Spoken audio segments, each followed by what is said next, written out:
the sun can't find something brighter. Yeah, yeah, yeah, oh boy, I'm telling you goodbye, I'm telling you goodbye. Yeah, yeah, oh boy, I'm telling you goodbye, I'm telling you goodbye.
Duck, duck, goose, found a pussy in a dollar bin. Guess you forgot your galana bin. Can't get loose, get your guts, got your tongue again. Rope burn on your hand, are you numb yet? I can go, I can get medication. Late at night, I can deal with everything. Every night, I can make it let go. And give it Stood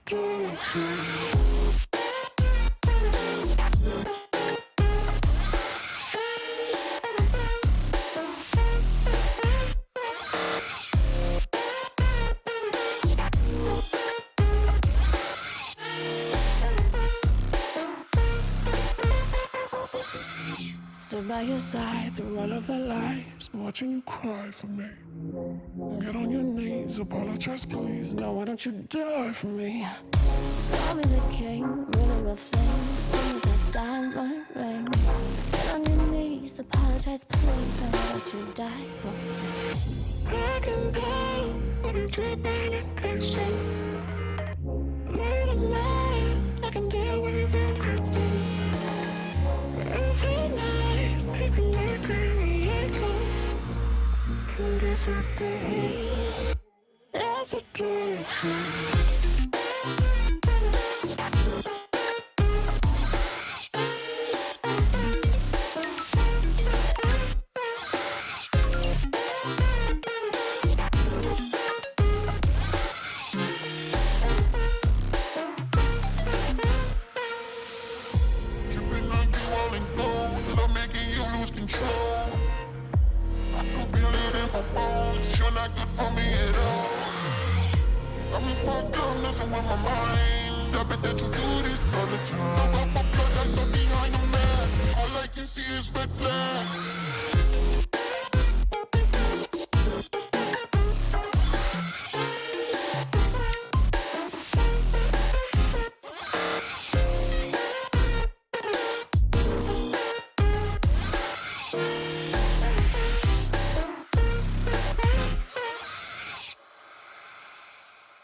Two tags, he is the hero.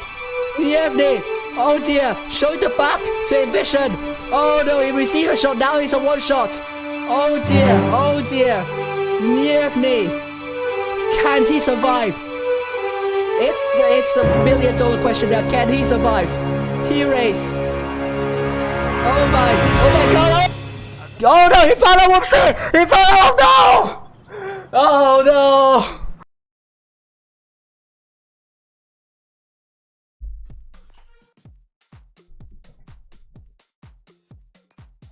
Good evening, everyone.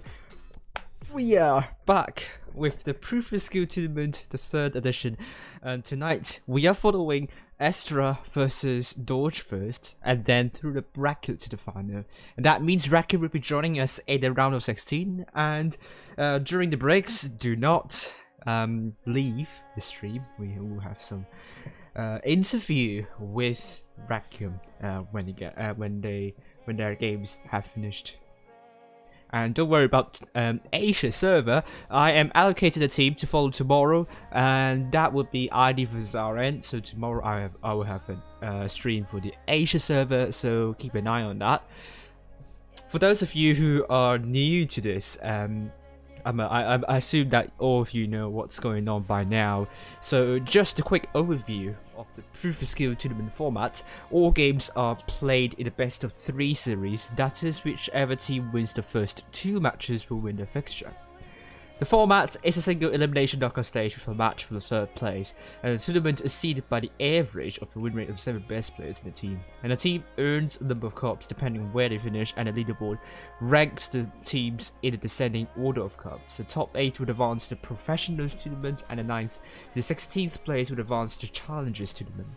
And there are 2 days for the previous skill tournament. The first day, it's group stage. There are almost 16 teams in one group, and the top 4 of each group will advance to the games held on the second day. So that means the team must advance to the semi-finals of that group. Today is the second day, and there are at most 32 teams in one group, and we only have 20 teams in tonight's group, because there are only 77 teams registered in this previous skill tournament, and all the games are played in supremacy mode.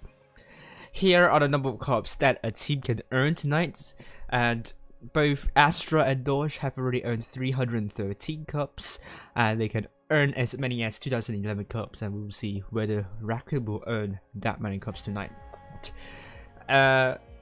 Previous skill tournaments are held from 26th of April to the 14th of May, and the Professionals and Challengers tournament will be held from the 19th of May to the 23rd of May in a double elimination format, same format as the winter season, with the Challengers tournament format being identical to the Professionals tournament. That means it's not going to be played the best of 3 with the grand finals best of 5. It's going to be more than that. We'll start off with the round of 32 in around 12 minutes, and we will have 5 games to stream tonight. So it's going to be a long stream, but I hope you have a lot of fun and a lot of excitement watching it. That being said, there is a 5-minute delay imposed on the stream. That is to prevent teams from knowing the tanks that the enemy team is going to take and the positions that the enemy team is going to take. This is not allowed per Wargaming's rules, so the stream must be set to a 5-minute delay. The reason why we are doing a 5-minute delay is that the first room, there is a 5-minute countdown, and very likely some of us will hop into the room at the very start of the countdown. So chances are you might see what the enemy team will be taking for the tanks. This is Raccoon's team. We have Rongho, Eon, Pigula, Panzerkampf, Vegan, Machbas, the F, Lightning McQueen, Wrong Positive, Vachati, and Patrol Crew. Most of them are from SOs. If you can recall some of the names here, for example, Pigula, the F, Lightning McQueen, and Patrol Crew.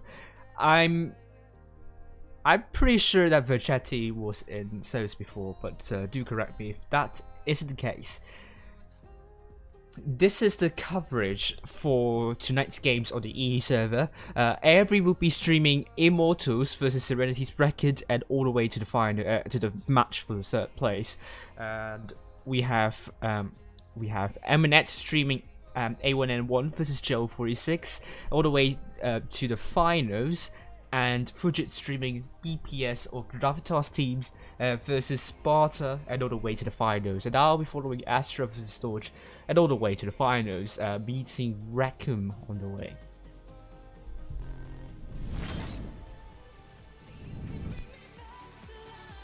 And this is the leaderboard for tonight. We have the top 16, top 8 being Serenity, Endgame, APA, Gravitas, A1M1, Raccoon, IW, and Raid. However, Raid would not be the top 8 tonight because they failed to progress through to today's games, because they got knocked out by BPS, which is the Magiputes, or in this one, Ultraputes team. And I think it's a huge mismatch right there, and that goes on to show that the seeding is really imperfect. And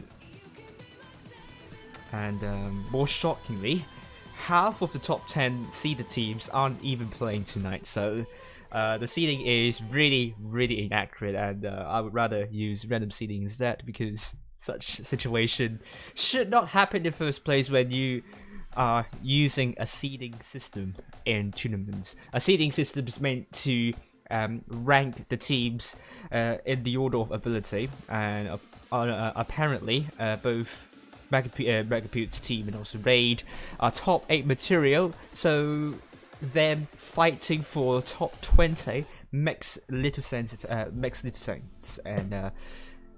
And that happened similarly on the first day, where the top 4 teams, pretty much Loka and Serenity, were fighting for the top 28.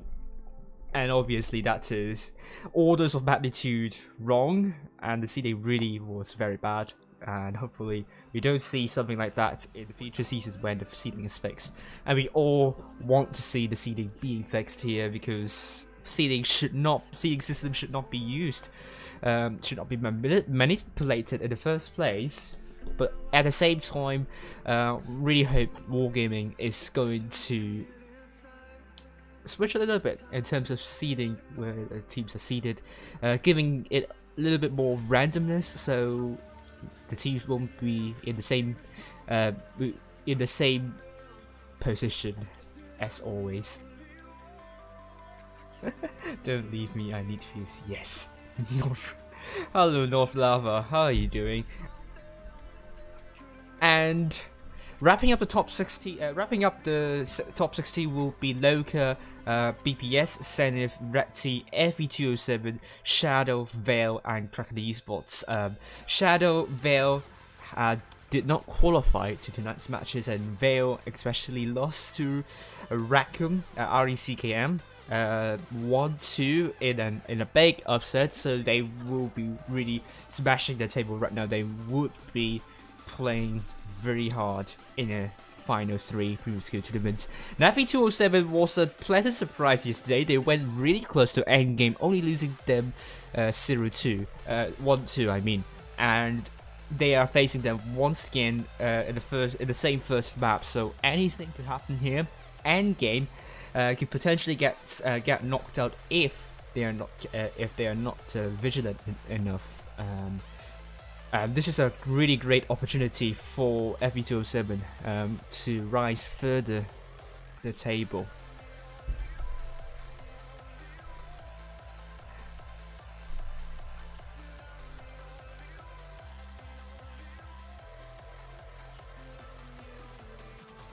And we only have around 6 minutes left, so we are going to be in the room very soon. It will be Astra versus Dodge. I hope you have a good time tonight and enjoy the games. And Astra versus Dodge, both of them on in the top 20, and advancing to the top to the round of 16 will give you around 100 more cups. So that's not a lot more cups to earn, but they will relish the opportunity to go further into the bracket. So the notification will pop up anytime soon, and it should be here now. Astra versus Dodge, we are on a new bay. That is. A new bay is a map that is pretty heavy oriented, and it feels quite small as well, because there is a lot of spaces which are occupied by high-rise buildings. So in fact, you don't have a lot of space to maneuver your tank. So it comes across as quite a small map, and there is a huge proportion of the map in the southwestern corner being flat indeed. But there is also some terrain over the park side, which means you can use Crown Bargains and T125s. But since this map is pretty small in perception, and there are a lot of narrow corridors and flat ground, you will see quite a number of heavily armored tanks, especially German heavies, and some IS-4s. T110, you might see some T125 and Kranwagen, that is possible, but what you probably will not see on this map will be medium and light tanks. And you can take some medium light tanks just to get some spots and to get the bases. It's possible, but most of the time they won't take more than one of that kind. And that is because working with narrow corridors is not a good thing for medium and light, especially when the terrain is relatively flat. and not quite rugged actually.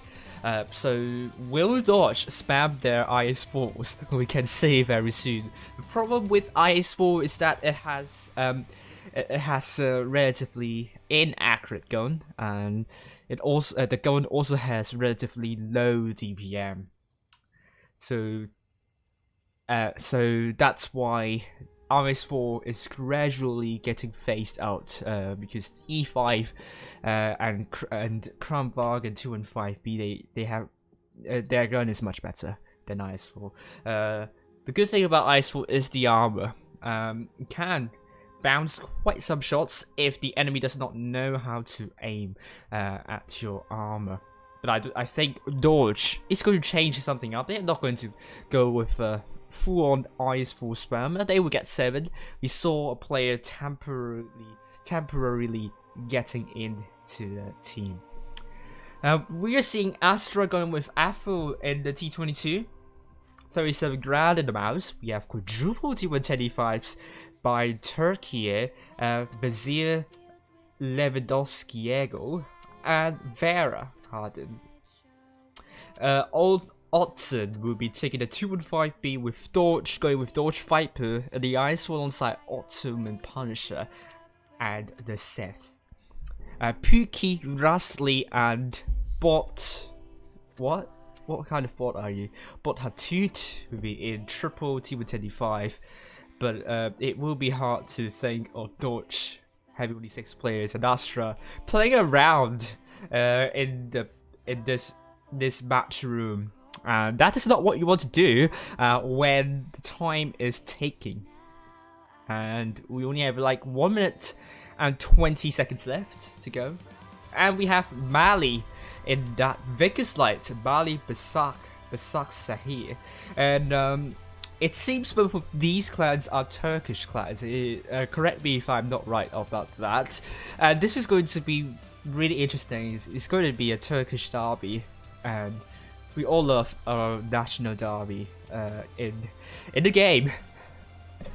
And on the Asia server, we frequently see a Japanese derby, and not quite for other regions. The EU server, sometimes we see a French derby, sometimes we see a German derby, a Polish derby, which is, I think, the most popular out of the bunch. But yeah, I am really excited about this one.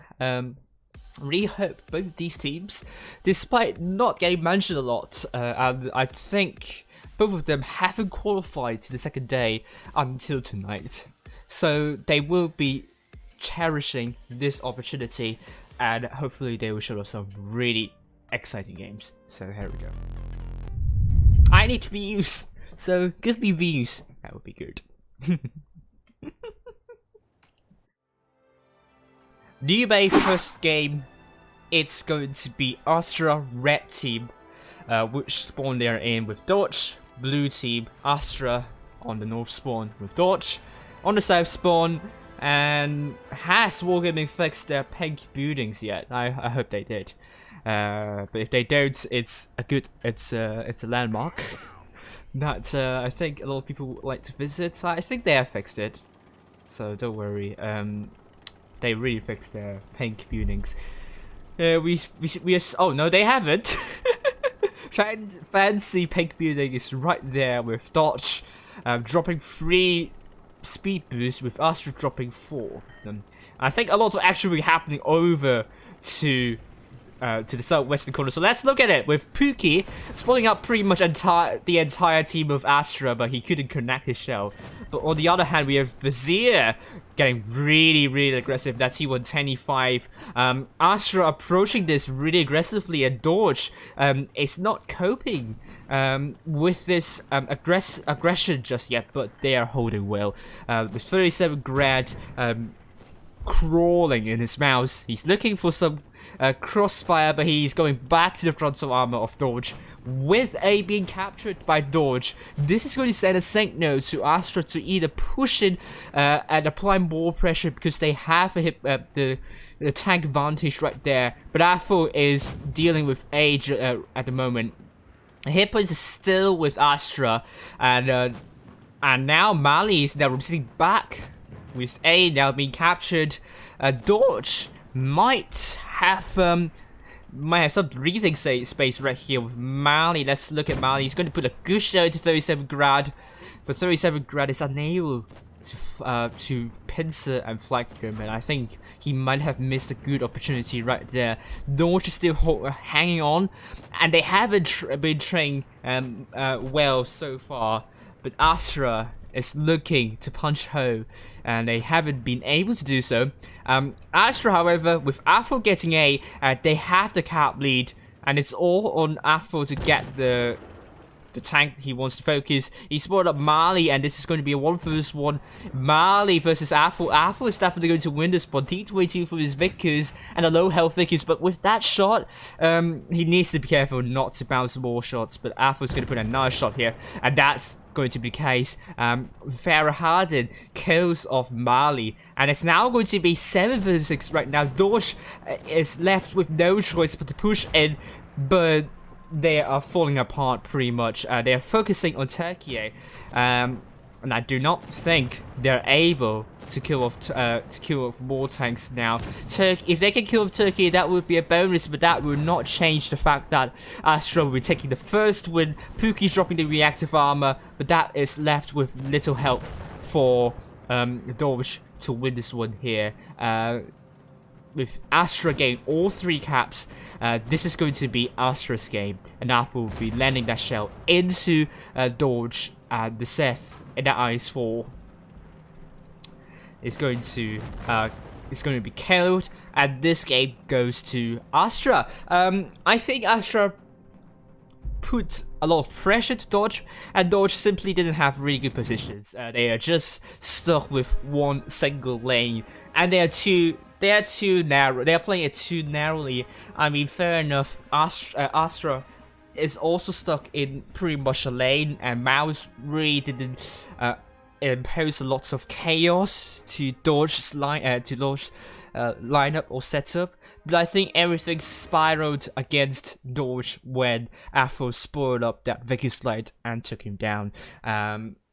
Or them down. Apologize if I got your pronouns wrong. And it's a comfortable win for Astra, and we're going to be seeing the next game where both teams are going to change something up, and it seems Dodge is going to change. Oh, so Astra is Russian. I thought they are Turkish. I was wrong about that.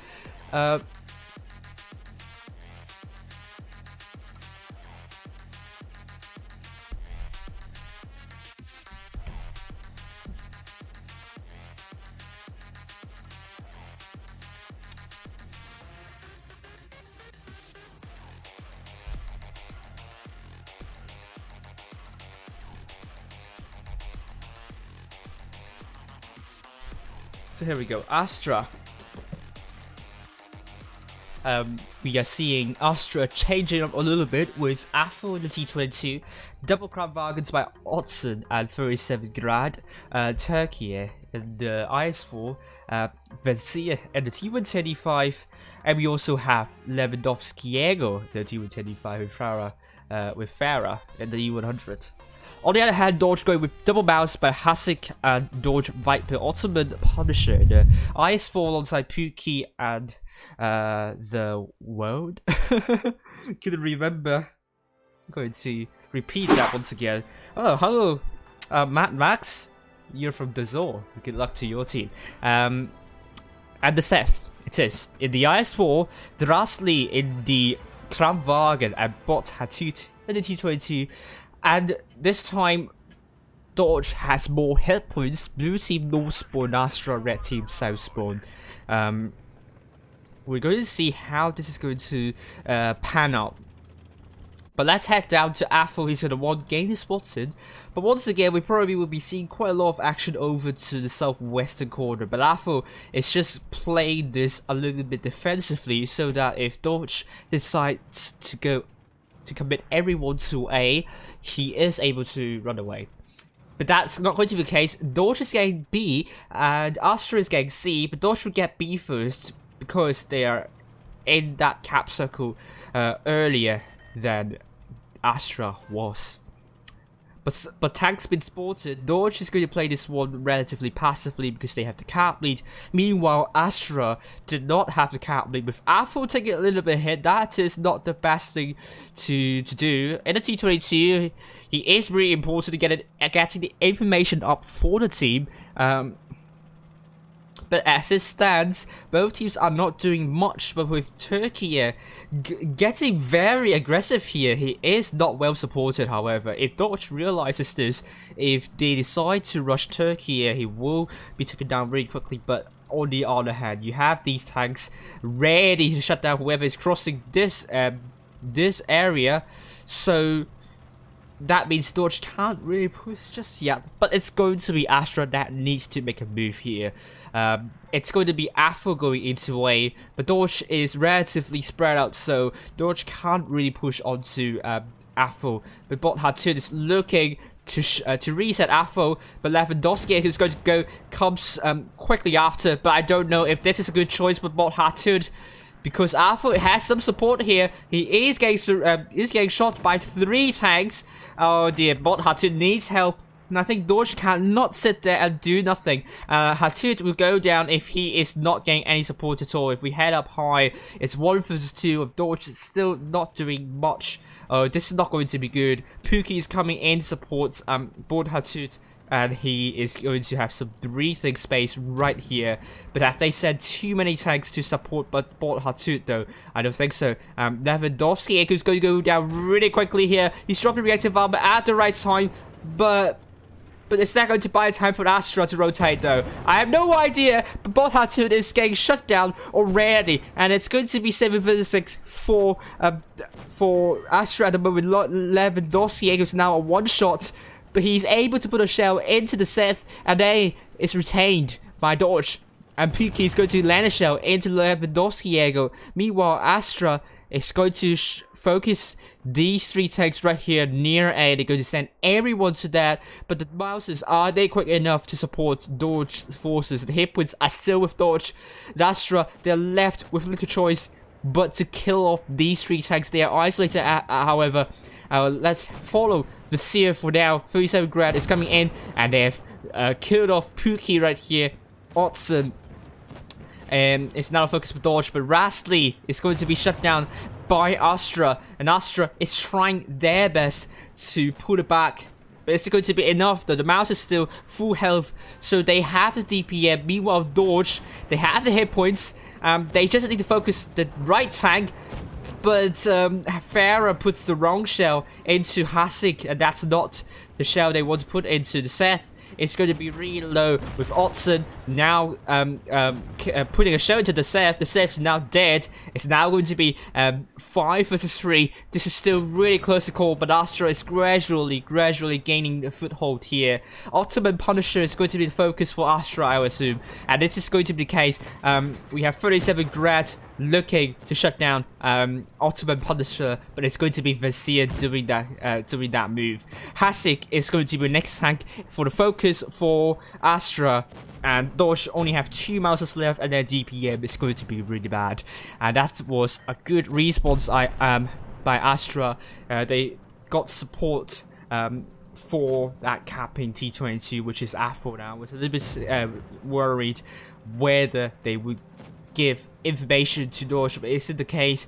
Dodge simply, I think that was some kind of miscommunication or a little bit too much of intuitive reaction right there, and they didn't really coordinate their moves, and Astra simply was tactically more superior, with Vizier taking a brief fire, but that was extinguished very quickly. Dodge 5 is now a one-shot, and it will be killed by Vizier, and it is going to be the case. Hello Quantum, and hello Demon. How are you all doing? Hopefully you're doing good.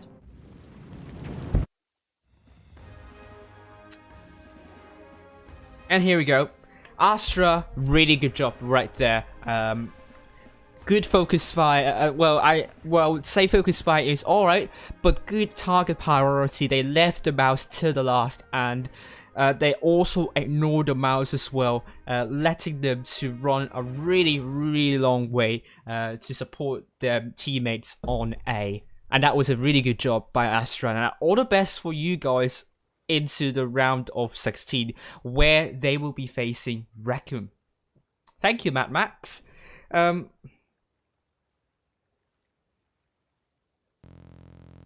the compliment. And we will take a look at other results in the round of 32. But as it stands, it's going to be Astra 2-0 against Dodge. And they're through to the next round. The round of 16.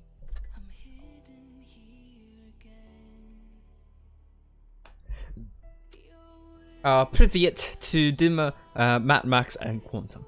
Hope you are doing well and hope you're all alive and well as well. On the other hand, let's take a look at other results. We will start off with Immortals vs Serenity. And Serenity has won Immortals 2-0. And they are through to the next round. They will be facing APA. Next, we have A1M1 versus Joe 46. It's going to be A1M1 still playing against Joe 46. So Joe 46, they might head into tiebreaker, but could be that our games have finished relatively quickly. Next, we have Gravitas team versus Sparta, and they are still playing against Sparta. And we will get more results very soon, and we still have some time left. And because I haven't been analyzing matches lately, why not analyze the first match of Endgame vs Raid on Friday? That was. If you can't wait for me for bereavement, I'll be here very soon.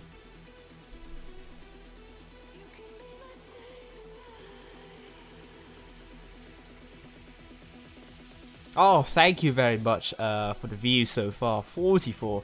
That was brilliant indeed. Thank you very much for the number of views I'm getting so far. I just need to make sure that everything is loading fine. And here we go. Raid was an endgame, that was.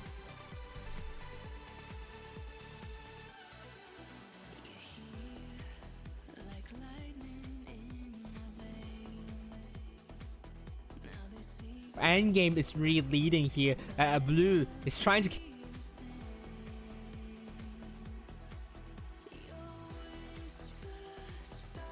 So I kind of forgot what happened right there. So hopefully, I will be reminded. Hello, 37 Grad. How you doing? Hello, YouTube. Yes.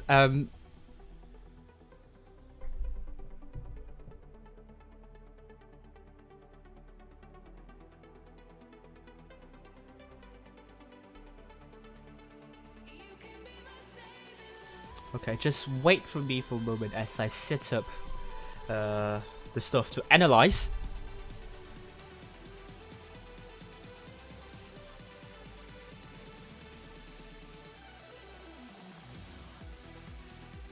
Here we go.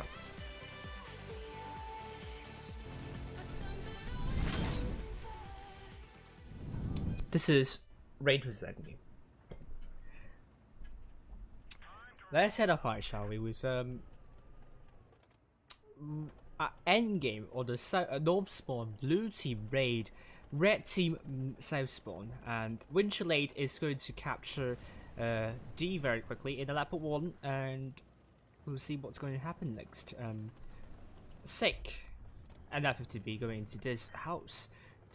Okay, this is a very interesting position taken by Sick. Usually people take this position to reset, to stop the enemy team from rushing C. And in the Clipper tank, in the Clipper tank, Sick can unleash 3 shots in quick succession and pull back behind the slope to shield himself. The problem with the 50B is that the armor can be a problem, especially the turret is really large. So let's see how both teams are going to approach this. But so far, it's going to be ending with a cap lead. And that means Raid would either need to do something on the other side. Usually on Normandy, teams will be looking to get hold of A, and that is usually where most of the action will be found, when both teams are holding both C and D. And especially for the team without the cap lead, A will be the cap that they want to go for. B is a little bit too hard to get because it's out in the open and it's quite hard to show yourself. And even if you can get B, getting out of B can pose a problem actually. So usually when the team gets cap lead on Normandy, they will defend both A and also their home and also their own on cap, and that on one hand would potentially spread out your team thin. So you need to get a good balance between defending both A and D without thinning your team too much, so that the rotating team would not be able to shut down your isolated tanks quickly enough. So this is kind of the problem with defending with a cap lead, is that you potentially might be spreading out your team a little bit too much. And Normandy is a demanding map in terms of the terrain, and it is perceptionally large. So rotating to support your team can be a little bit difficult, but we will see how both teams can approach Raid. Two choices: either go for A or rotate. And try spot isolated tanks and shut it down, and that is usually what both teams are doing. And resetting A can be difficult. You have some spots that you can hide without getting spotted on capturing A. So let's continue. Bush right here is going to defend whoever's trying to go and rush C, but the first shot has been going into Narrow for now. Yep, you guys are very close in cops. So let's break down what endgame is doing here. So Toby is not in raid. He was for a long time in raid actually, but Toby here is in the middle. He's there to spot tanks usually over to this side. So the southwestern corner is the area that he's covering. Romka is in the IS-4 to prevent Raid from capturing A. Okay, so rest of these tanks, they have 5 tanks over here. They will be defending D and provide support to Romka whenever necessary. But Winchellate will either be rotating through between these two bushes, I presume. Okay. Because this bush here is there to spot and shut down whoever is going to rush here. Meanwhile, this area is there to reset whoever is trying to get A. Hello, Maris. We don't know about Sparta. Sparta still has some. We don't know resets. I'm pretty sure I haven't got anything wrong.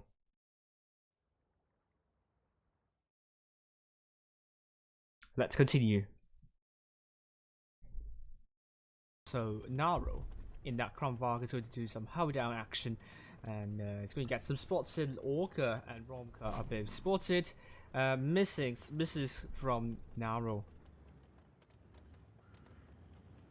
And I mean, you can also see Orca in position to support Toby as well. You guys got to the finals yesterday, isn't it? If I remember correctly, I might be wrong. I have to double check later. Raid is far. Okay, so what can Raid do in this situation? The good thing about their lineup is that they have 3 clipping tanks. So absolutely, they can make use of the clipping tanks to shut down whoever is isolated on the endgame side. And you can see how thin it is for endgame at the moment. If I were Raid actually in this moment, I probably would be rotating these clipper tanks away. And keep that T125 right there. T125 can defend. It has the reactive armor, can buy. Crucial time for Raid to rotate on the other side. But we have Romka being very isolated himself. So probably I would do something like that. But Ray doesn't know anything about where endgame's tanks are lining up at this point. But a good guess would be really trying to apply pressure on Romka. But we will see. Really taking out Romka can be really important. Raid is down by only like 10 cap points, so one kill would switch their cap lead into their favor, but maybe at the expense of C. However, that will rely on the team with TD5 to hold it as long as they could.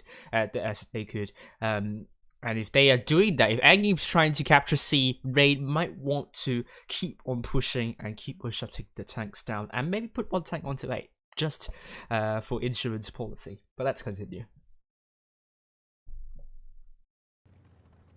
Thank you, Magnus. On B, near B. We don't know what's going to happen, but Endgame so far has to hit the cap lead, so it's all on Raid to make that move. And in this situation, the caps are going to take really slowly 3 points at one time. So Raid absolutely has a lot of time to get spots. Yeah, they have a lot of time. So now is in the middle, so he will be very important in that position. And let's see what Raid's going to do. An OG in that position, very far behind. It's not a position that I would be advising. If I were in the laptop one, I probably would be running around that quite a lot to really find out what we can do. But let's continue to watch. They get information of where Endgame, and they can figure out the weakness in Raid's in Endgame's setup. The Endgame's lineup, potentially the problem is that they're very spread out, and they have last AFK sitting alone there. But Raid, if they hesitate, they can get out farmed, and Endgame can rotate backwards. And to support last AFK and Raid, they need to time it well. They cannot hesitate, and they need to be decisive. And Hollow Purple saying, "Look, shock. What? They won't see me." Oh, so Shock is okay. So Nicolade is tutoring Shock to get into a good position. Then,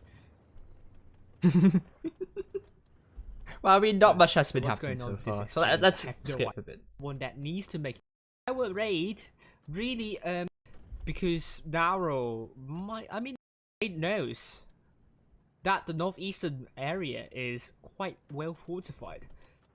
So will we see a rotation? Will we see a movement, some moves from Raid to shut down Romka quickly? Because Romka can be quite isolated, but equally Winchelade has some shots to support Romka.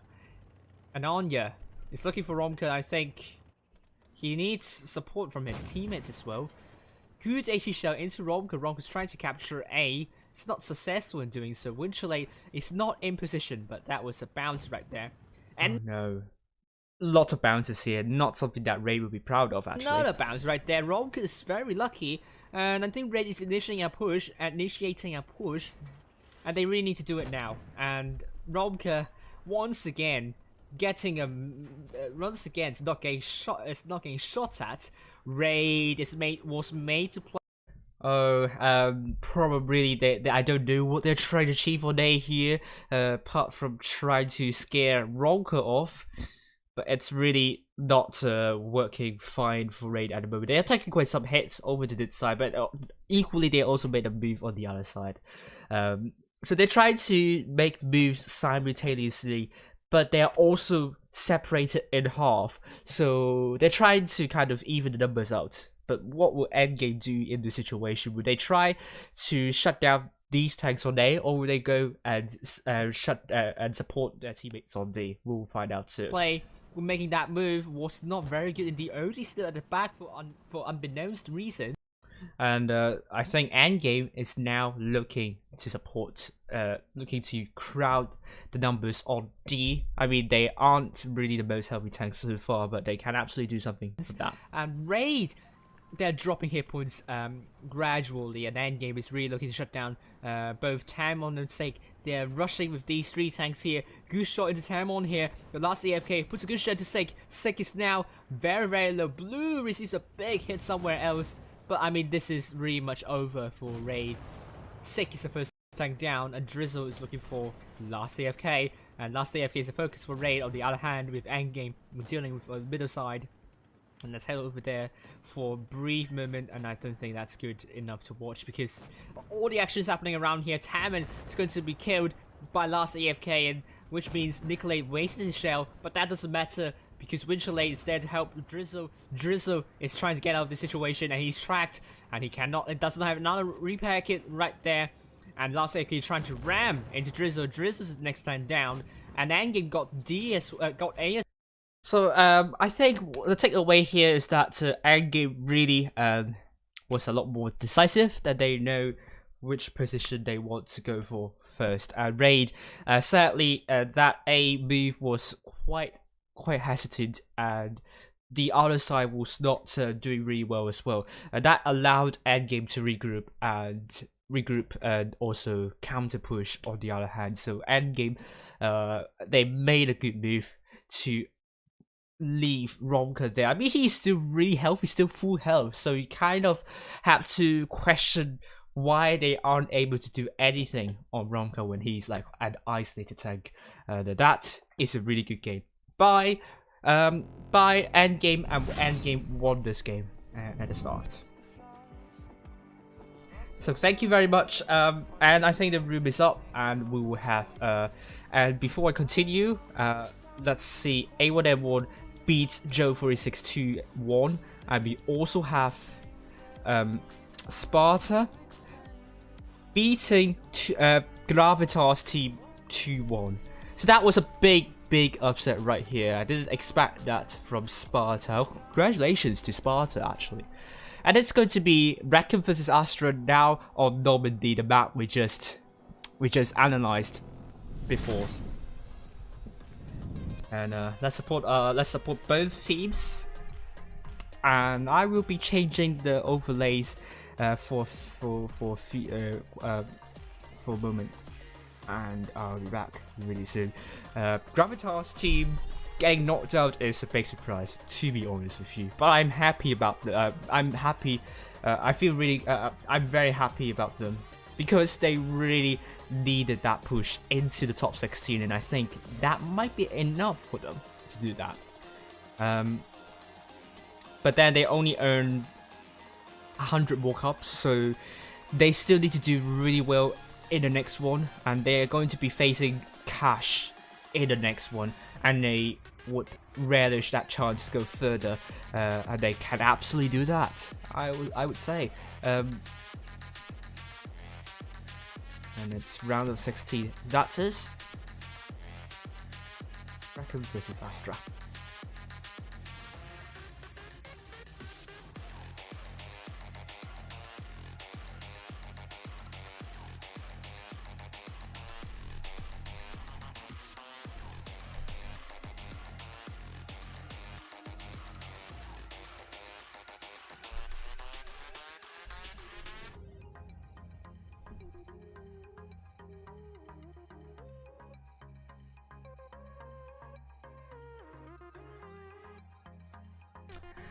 So here we go. Raccoon on Normandy. As I briefed you once again, C and D will be the bases that both teams will be getting very quickly at the start, and whichever both teams will be then looking at A, which is where all the action will be happening in trying to get that base. And if either team can get A, that will give them advantage with caps, and it's going to be difficult for the other team to rotate. But equally, even if you get A, you still need to defend A, because if the enemy team got A back, then that means they will have 2 caps compared to you with only 1. And B, don't think about capping B. It seldom happens. It's too exposed in the open. Raccoon, but then this map is really undulated and rugged, so you will be expecting a lot of hold down tanks, and this is what Raccoon is taking. They are taking 7 hold down tanks with quintuple T125s with Wrong Ho, Lightning McQueen, Mach Bass, Pam Patron crew, the ARWV, Vachetti and Eon. Astra are also going with a lot of hold down tanks, with the exception of Affle in the IS-4 and Otson in the T-22. Now I think a medium tank will be very important in securing a base near securing D base. We also have triple T-125 by Vasier, Lewandowski Ego, and Ferra, and also Turkey 37 Grad in double Kranwagen. And this is going to be the lineups for both teams. Raccoon, red team, south spawn, Astra, blue team, north spawn. It is. Let's get into this match, and hopefully the Astra guys are back, and we're bound for some exciting games. Raccoon, they have yet to really prove themselves in the top 8, I would say. They have so far. They so far haven't been able to beat any top 8 clans, if I remember correctly. And beating Astra will be very important for them. And if they can do so, the next challenge will be probably BPS, Megapete's team. And this is going to be the challenge for them. But Astra, they would want to be closer to the top 16. And a good win against Raccoon will be all they need to propel them to the heights they need. It's going to be Raccoon crawling over to B, and that gives Otson the cap lead on D. Eon is there. I'm not sure if he's going to try his hand on D, but I don't think he has enough view range and enough stuff to, I don't know what to say about that. But Astra already took a hit with Affle in the IS-4. A little bit of unnecessary hit right there. He is really far back, and he is trying to side straight with this tiny building here. I'm not sure he will get shot by several angles, but once again, Affle is spotted, but a good HE shell onto Vachetti, but he gets shot once as well. Which means Astra is trading equally with Raccoon, but Eon puts a good shell at Farah. And Astra is... It's really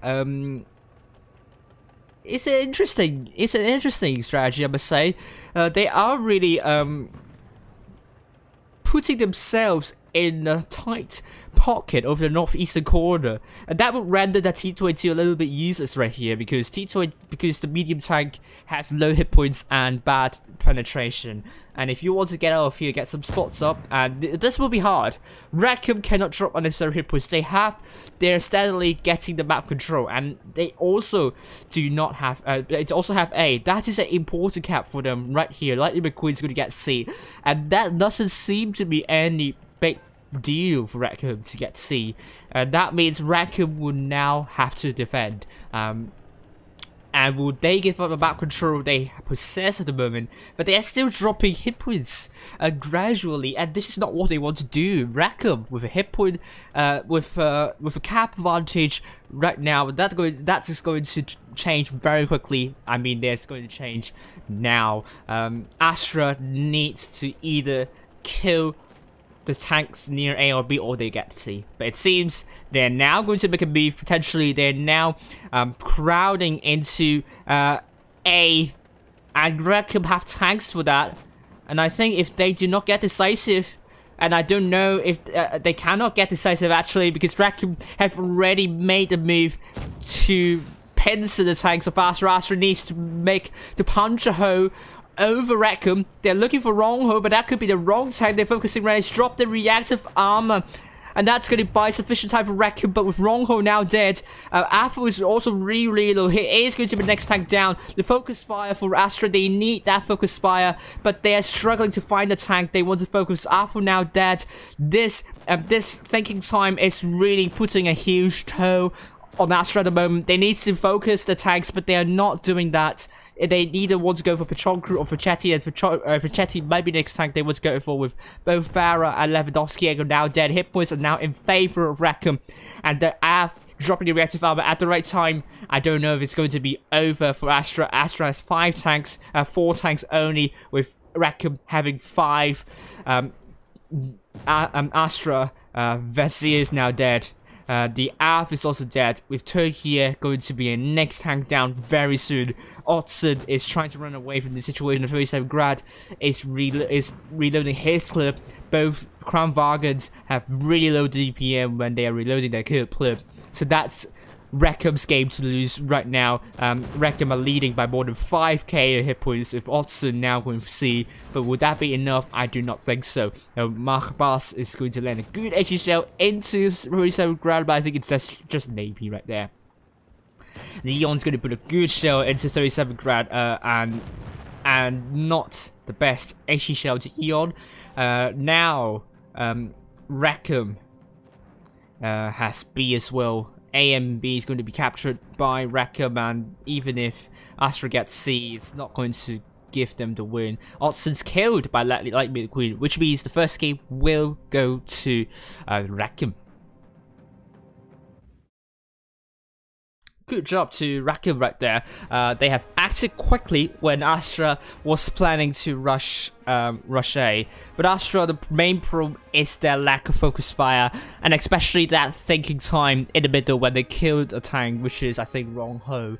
I think there was some kind of miscommunication right there, or confusion as to which tank they should focus next. And in this situation when you are rushing, you need to get the focus fire right. And unfortunately, if you have T110E5 dropping the reactive armor, that tank might not be the tank you want to go for. But fair enough, REK3M has 5 T110E5, so if you go for another T110E5, that T110E5 is going to drop the reactive armor, so why not? Focus one tank first and figure out the next. So that was a good game by REK3M. 5 tanks doing more in 2k. Astra, only 3 tanks doing more in 2k. So that's 1-0 for REK3M, and Astra is looking to break the deadlock. I think. Let's call it that, deadlock. The dreadlock is a different thing. So good job to REK3M so far.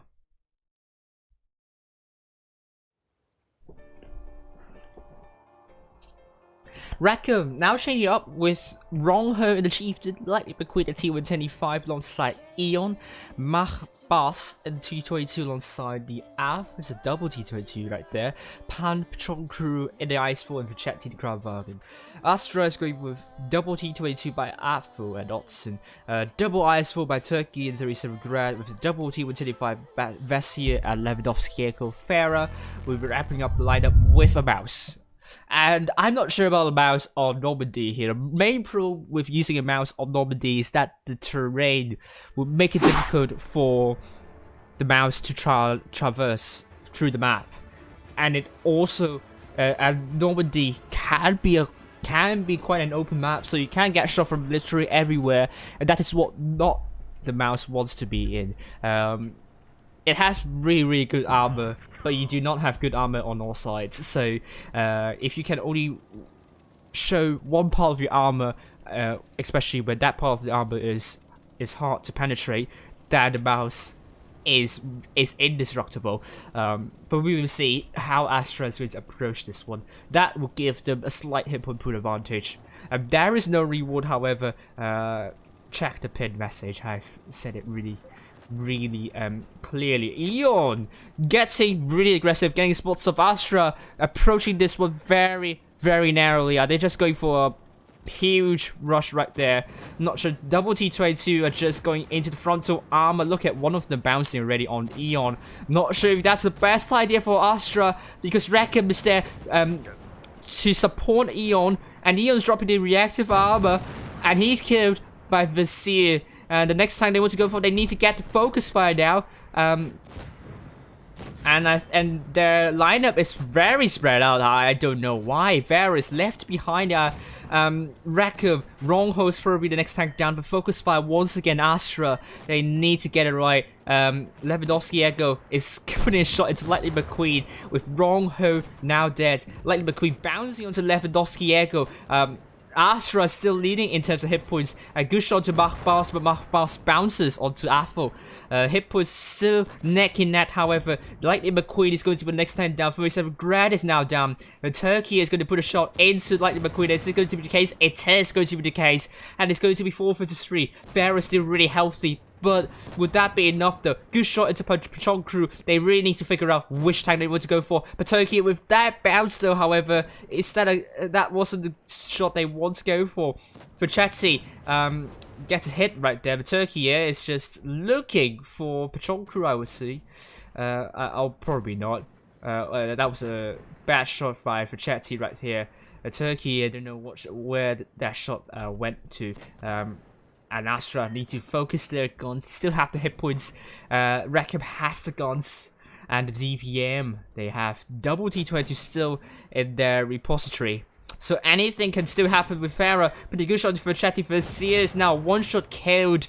And it's now going to be 4 versus 2. REK3M can still make it. Farah in that mouse relatively healthy, and also Turkey here.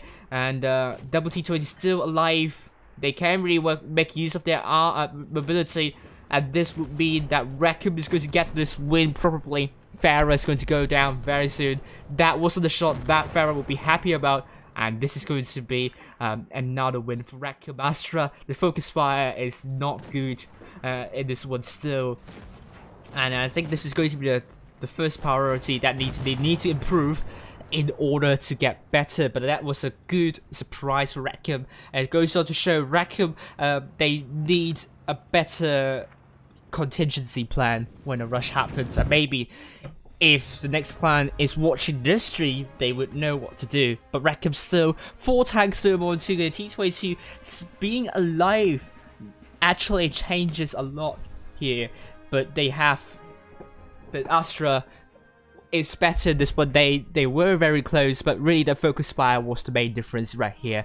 4 tanks to more than 2k. They cannot go attack move, and this is hopefully Astra is going to improve from that in the next one. But commiserations to Astra and congratulations to REK3M, and REK3M are through to the quarterfinals.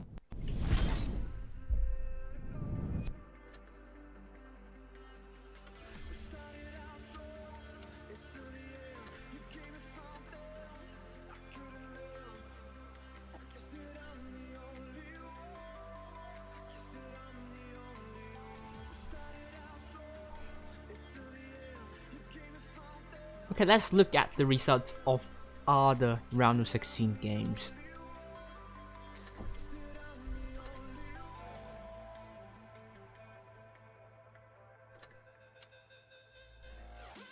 APA still playing against Serenity, so that's going to be a close one. Kraken Esports against Loka. How did that go? They're still playing against Kraken Esports. Next we have Backaputes versus Sanders. It's going to be they're still playing, so we are in for some upsets probably. And next we have IW versus A1M1, and it's going to be IW winning 2-0 against A1M1, and IW are through to the next round with Endgame playing against FV207. And it's going to be Endgame still playing against FV207. They really need to play well in this one. Cash against Sparta. And what is going to be the result here? Sparta 2-0 against Cash. And that's a very important result for them. And they are through to the quarterfinals, and they will be happy about that. With REK3M against Retzi. Let's see how this is going to go.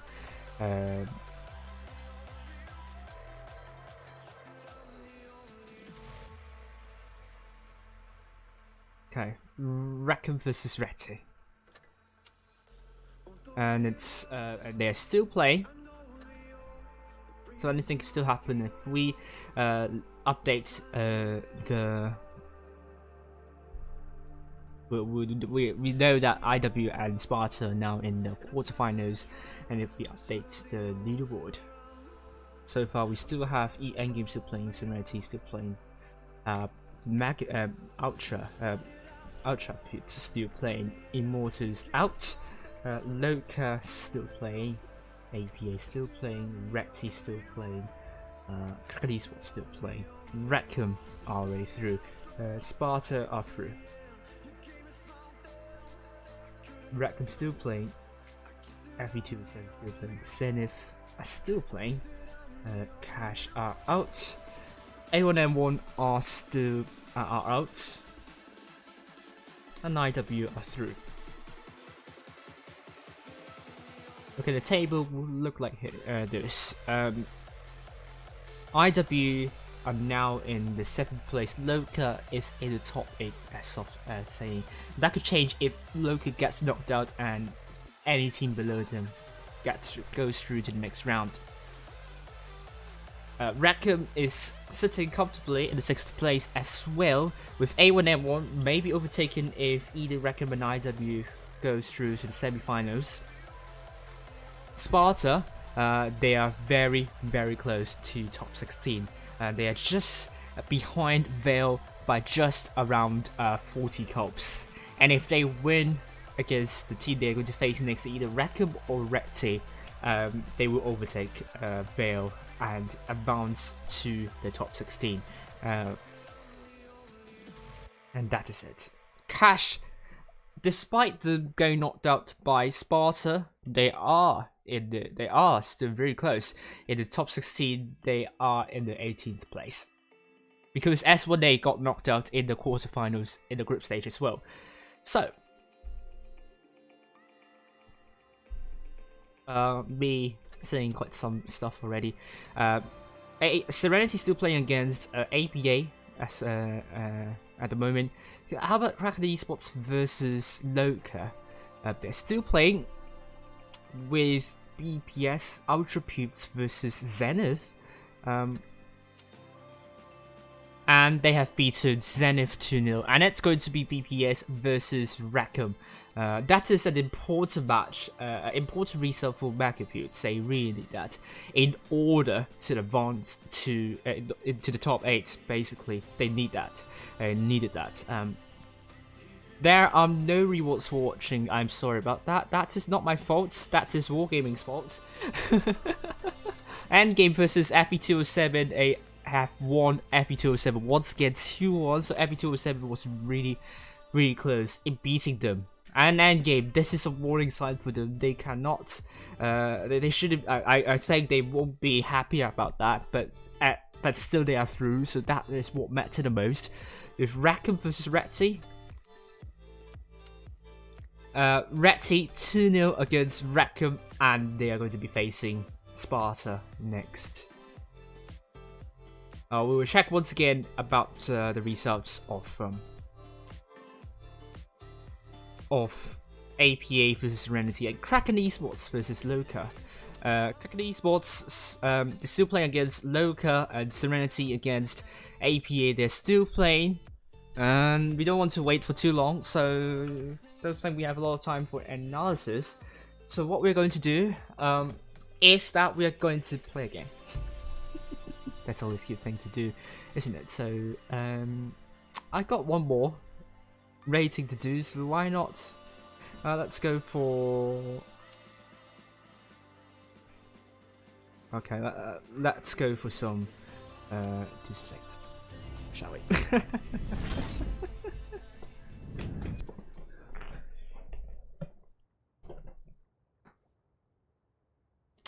Reward is IS69. Read my pinned message if you haven't already. It says there are no rewards, so don't expect you're going to receive any rewards for watching the stream. But I am rocking in that 2-8 that I'm going to do some damage.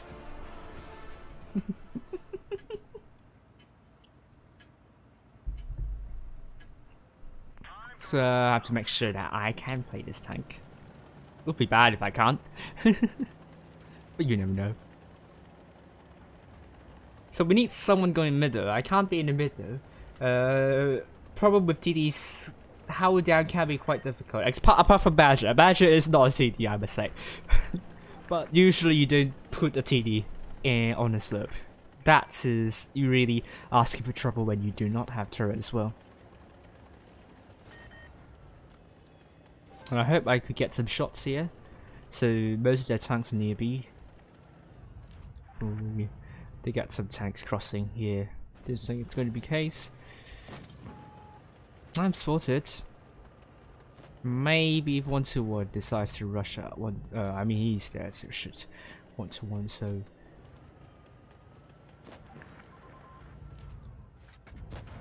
nope.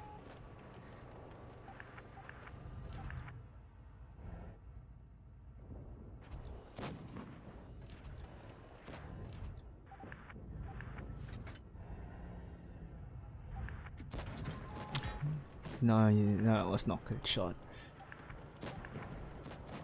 Didn't see what's happening for that M103.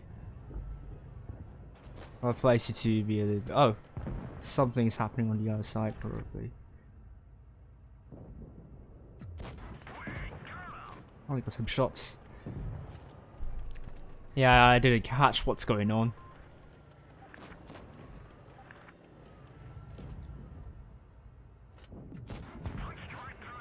There we go.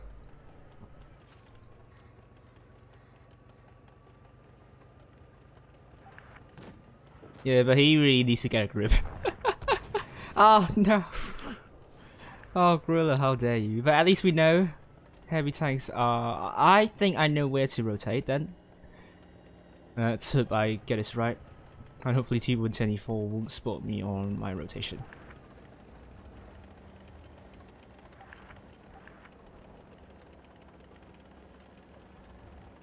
Hello David, how are you doing? Come on, come on, come on. IS-8, move back. Yes! Oh!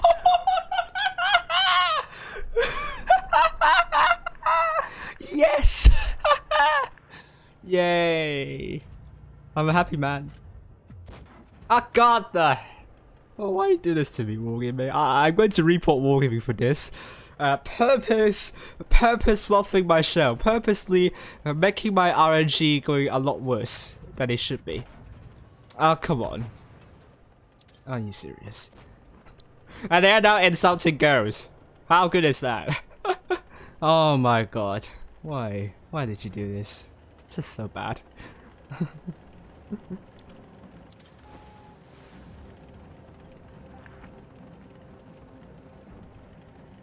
Yeah, they can't seem to stop you know, mouthing insults and stuff like that. I can't really see what is there. I'm going to, you know, oh, he shot. Don't think I'm gonna kill there. Good job, guys. Apart from that, insulting between people.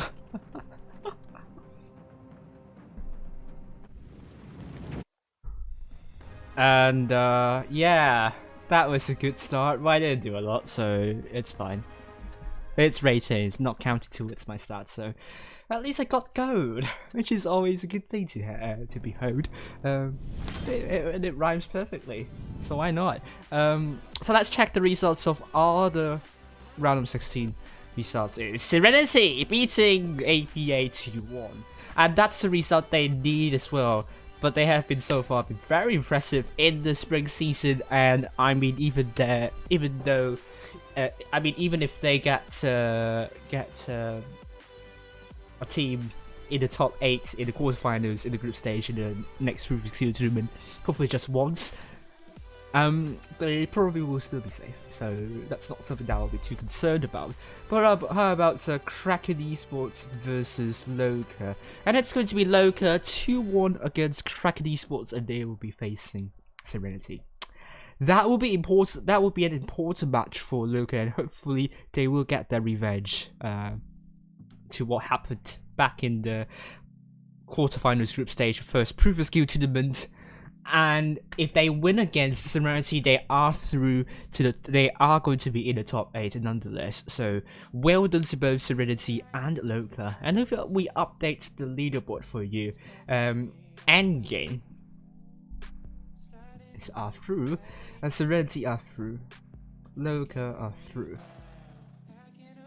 REK3M are through.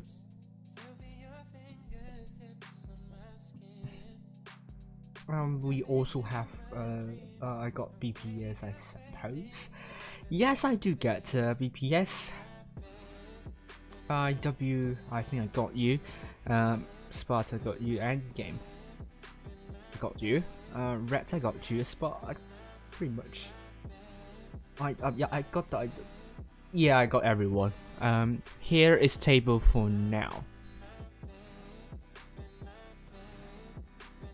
With the latest results, well, that means Loka are officially in the top 8. With Serenity still in the first place, but Endgame is catching up gradually. That also means Serenity will be leading the 9th place by more than 3,000 cops, and that's very important. And if they get knocked out, it's still a very healthy lead, I must say. However, Raccoon vs BPS really needed that win.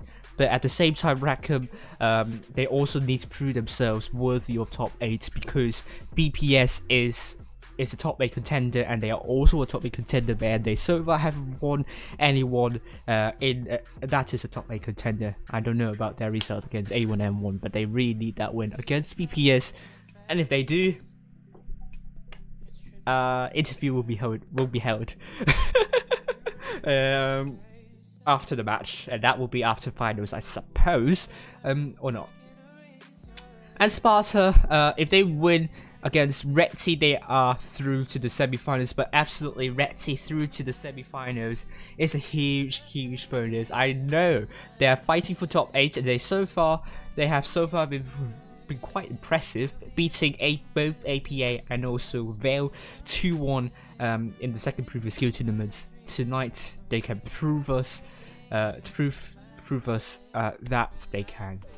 they are a top 8 contender, and I think a lot of people have been writing them off for a while, and they really deserve that. They have been training a lot, and they are really tight group of people, so really wish them all the best.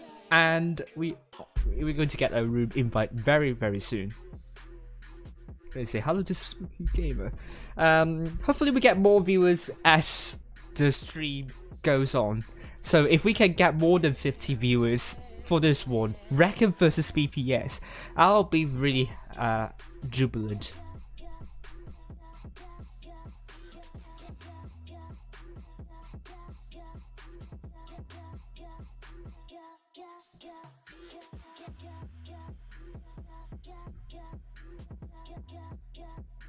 Hi, hello Venality, how you doing?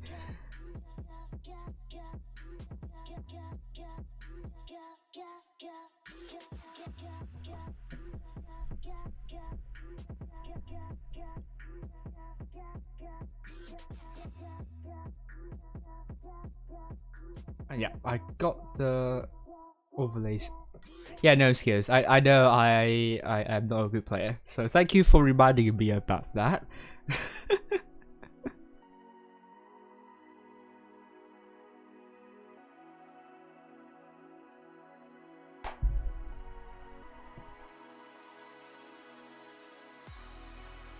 So the room should be up very soon.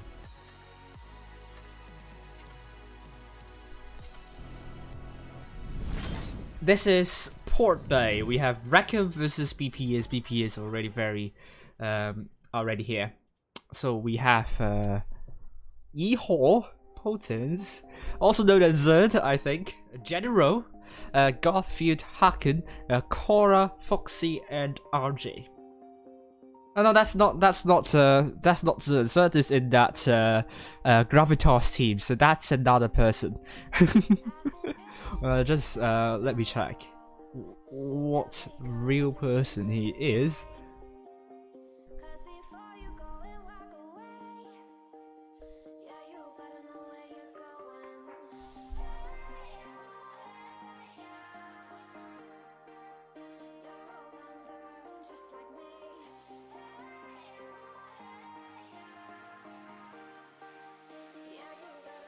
He is Stephen. From Pramo, not Steven, from Pramo. Raccoon are still coming in gradually, but BPS are going with double Focus Light by General and Garfield, Harkin and double G125 alongside Foxy, Yeehaw or not Steven, the WZ103, and double Crab Wagon by Cora and RG. Then Raccoon, we have Chatty in the room at the moment. We need more people in the room. The port-based map, that is dependent on where you go.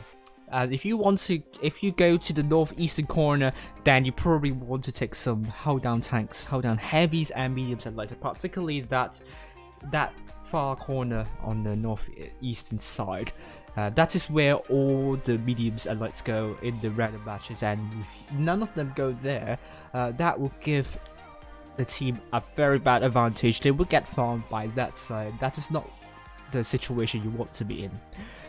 And that side, that area though, south side has an inherent advantage. They have a much better advantage if they go further deeper into that corner. Not for the north side, because chances are you will get shot while crossing. However, you only have one cap near, which is C there, and chances are there's a high chance you need to rotate, because A and B are close to one another on the flat ground, and if you want to go there, you want to take some heavily armored tanks, that is German heavies or IS-4. There is not a lot of terrain there, so you can't really hold down with T125 apart from the coast stacks from the north spawn. So I presume north spawn people would like to go for both A and B, and south spawn people want to go for C. And this is kind of my guess, but it depends on what strategy you're taking, to be honest with you, and how you deal with the rotation. And it's all it all has to do with the rotation. Yeah, local 1, that's really good of them. I thought it will be different, I don't know, but good, that local 1. So Raccoon are now here. They're going to take Triple Crown Wagons by Ho, Wrong Ho, Pigula, and Eon with Lightning McQueen in T125, double T20 by Mark Boss and the Art, and an IS-4 by Pigula. IS-7 is a really interesting choice. It has I mean,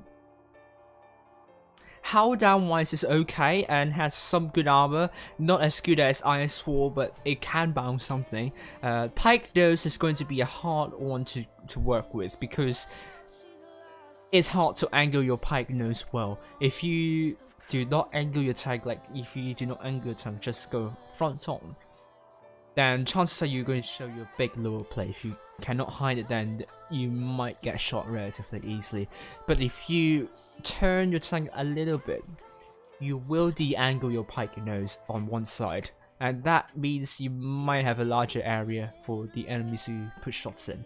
So it's kind of a catch-22, I must say, and you need to balance that really well.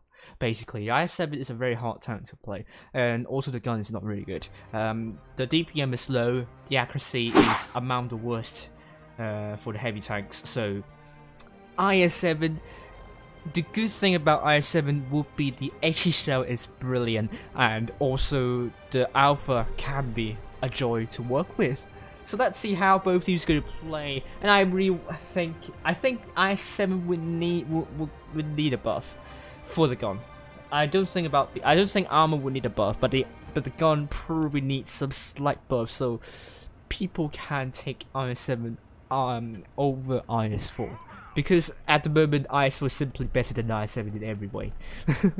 And that means we are seeing a lot of IS-4s in tournaments and also in random matches. Raccoon, Red Team, North Spawn, BPS, Blue Team, South Spawn. With that lineup, we are seeing both teams going mostly to C. I mean, both teams are taking out down tanks, so not a lot of surprises there.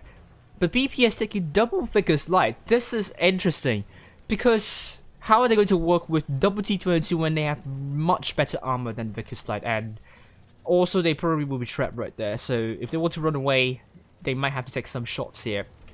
They also took Hodeless corner really well, so I'm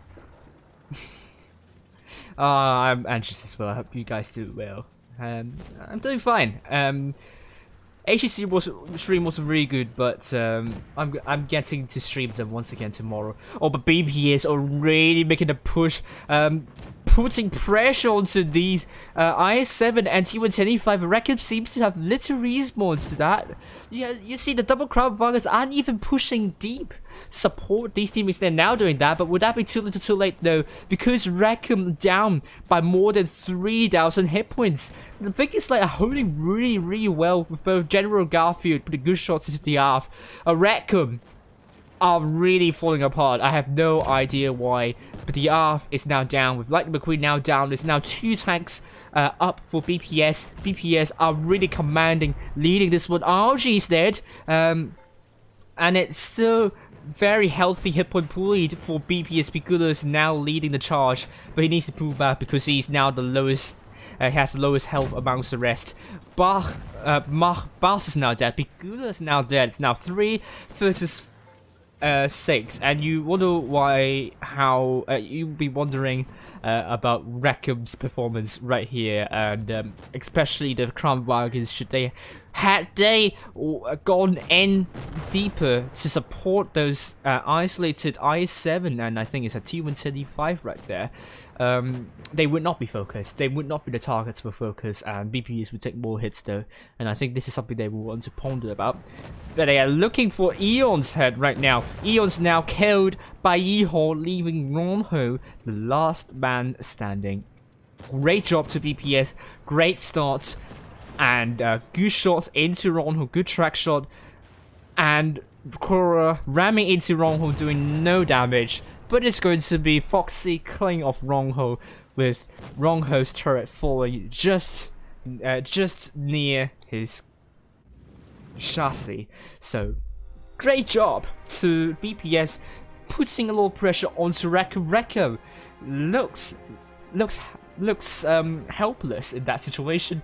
They only have 1 tank doing more than 2k, and T20 I was very disappointed because I thought they could do a lot more from that situation, but maybe that's the bad thing about spawning from the north side, is that C probably would not get an advantage going into C, but BPS are really making use of the advantage they have with the biggest like getting spots up and taking hold of that corner, potentially trapping those T22s and applied pressure onto the tanks near C. And Raccoon, the Crab Wagons, they are left. There is much left to be decided for Raccoon, and it's now going to be 1-0 for BPS, and BPS are looking really strong here.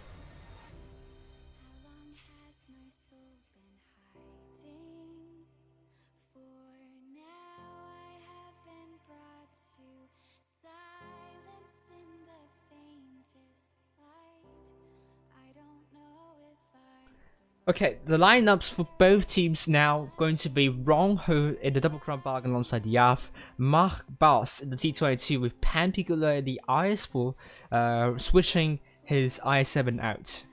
37 grad saying, go Raccoon. Pan Patrol crew in the T125 alongside Eon with Lightning McQueen the mouse. BPS on the other hand taking in T110E3.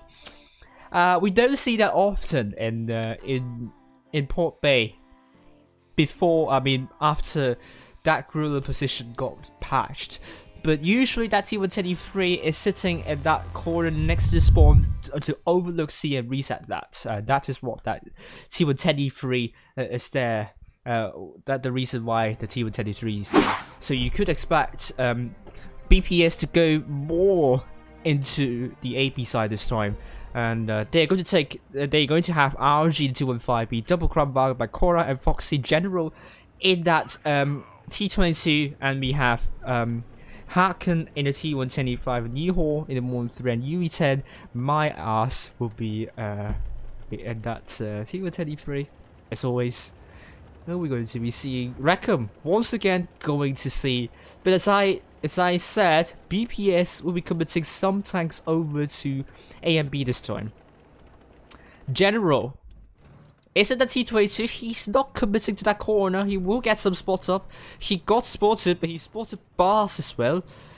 He's staying there. He has cover with the slope. He has to be careful. Pigula is spotted as well.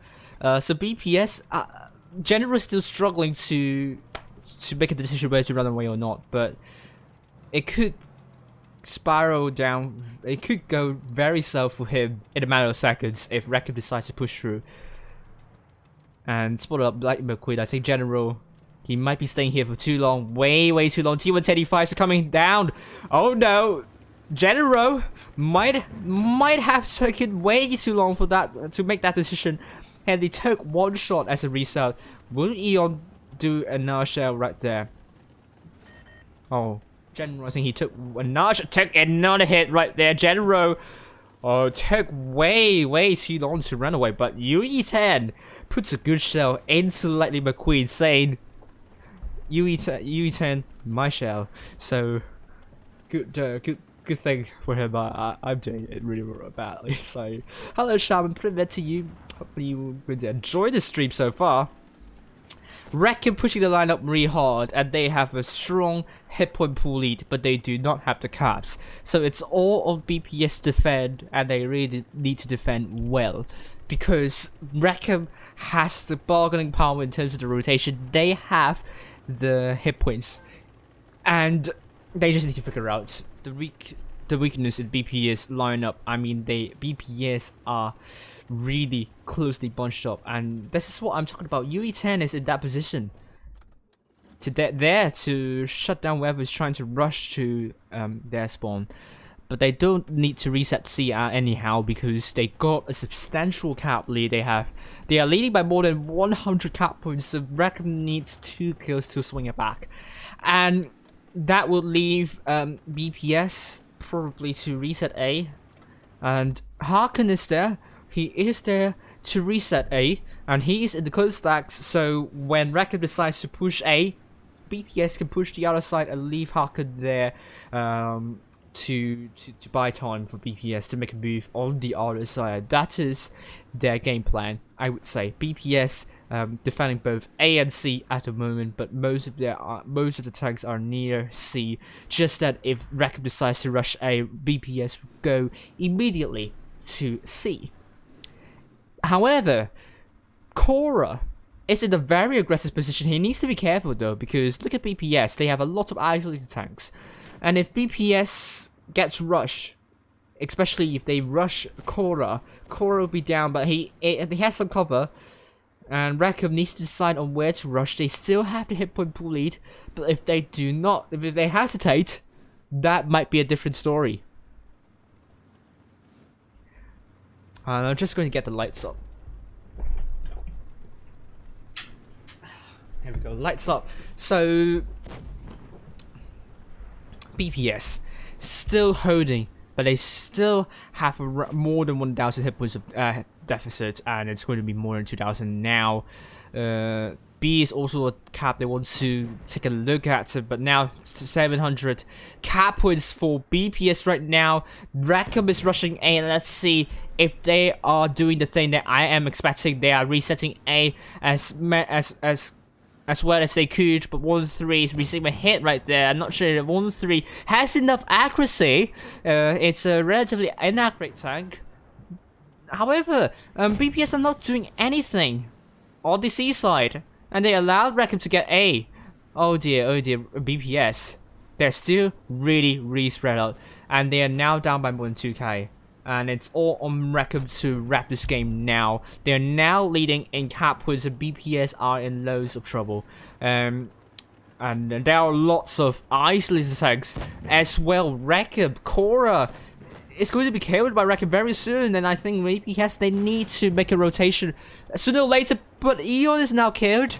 Didn't see that coming though. I'm not sure if that was an ammo rack right there. I just need someone to verify it for me. But look at BPS, they're still struggling.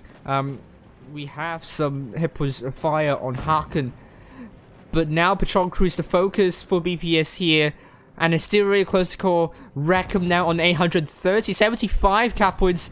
DPS now trying to cap A, but would that be enough? The AF is going to kill Raccoon. That will give REK3M 800 and 900 cap points now. Hit points are still in favor of REK3M, but it has decreased a lot already, and it's now neck and neck. UE10 still struggling, and he's now killed. It's now very close. 975. They need a kill. They really need a kill. RG cannot fluff the shell. If he fluffs the shell, he will hand the win to Raccoon, but he kills that Crown Wagon off. Oh dear, this is still really close to call the ARWV. Foxy and Yeehaw needs to kill the ARWV. Not a lot of time left. 990 cap points, 995, and Raccoon just need one more second to win this game, and they won this one. BPS, despite losing a lot of hit points at the start and down by more than TK, they did really well to put it back, and Raccoon think they got a little bit too comfortable right there, allowing BPS to make a comeback, but capturing A is what they need, and BPS, their lack of response to that move cost them the game dearly. And it's now 1-0 to both teams, and it's going to be Myron's acts as the tiebreaker. Yes, UE10 is angry. Which is right. And BPS cannot throw this one away. They kind of, I don't know if they've thrown that one away, but both teams didn't play this one particularly well. I must say I'm sorry about that. But Myron's is a much more heavy map than Port Bay. So you'll be expecting a lot more heavily armored tanks, but you also will be expecting some hold down tanks because middle side has some terrain and some obstacles that you can hold down well here. But clipping tanks is also pretty popular on my ruins, and that might be because it's relatively I'm not sure if it's large map, but there are big obstacles and some long narrow lanes, so that means it's easy to isolate tanks. So that may be the reason why people are taking a lot of clipping tanks, because BPS Mega Pews are taking double 250Bs and RG in the Crown Wagon, triple T with 10E5s, but Garfield, Cora, and Foxy with Ehoy, Harkin double 50Bs and General T22. Rackham is also going for double 50Bs, but Lightning McQueen and Eon double mouse by Ronho and Picula. Mark Boss in the double IS4 alongside Patron Crew with AF and the Victor Slide. Bot carrier saying let's go. I think bot carriers, no, he's not playing tonight. Yes, let's go.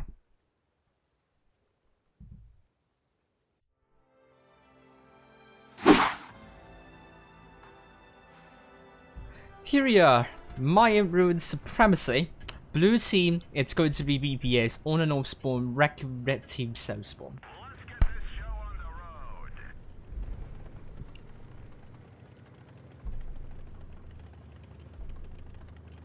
Well, let's follow the R4 moment, because he's in the figures like he's going to get spots up, crucial spots up.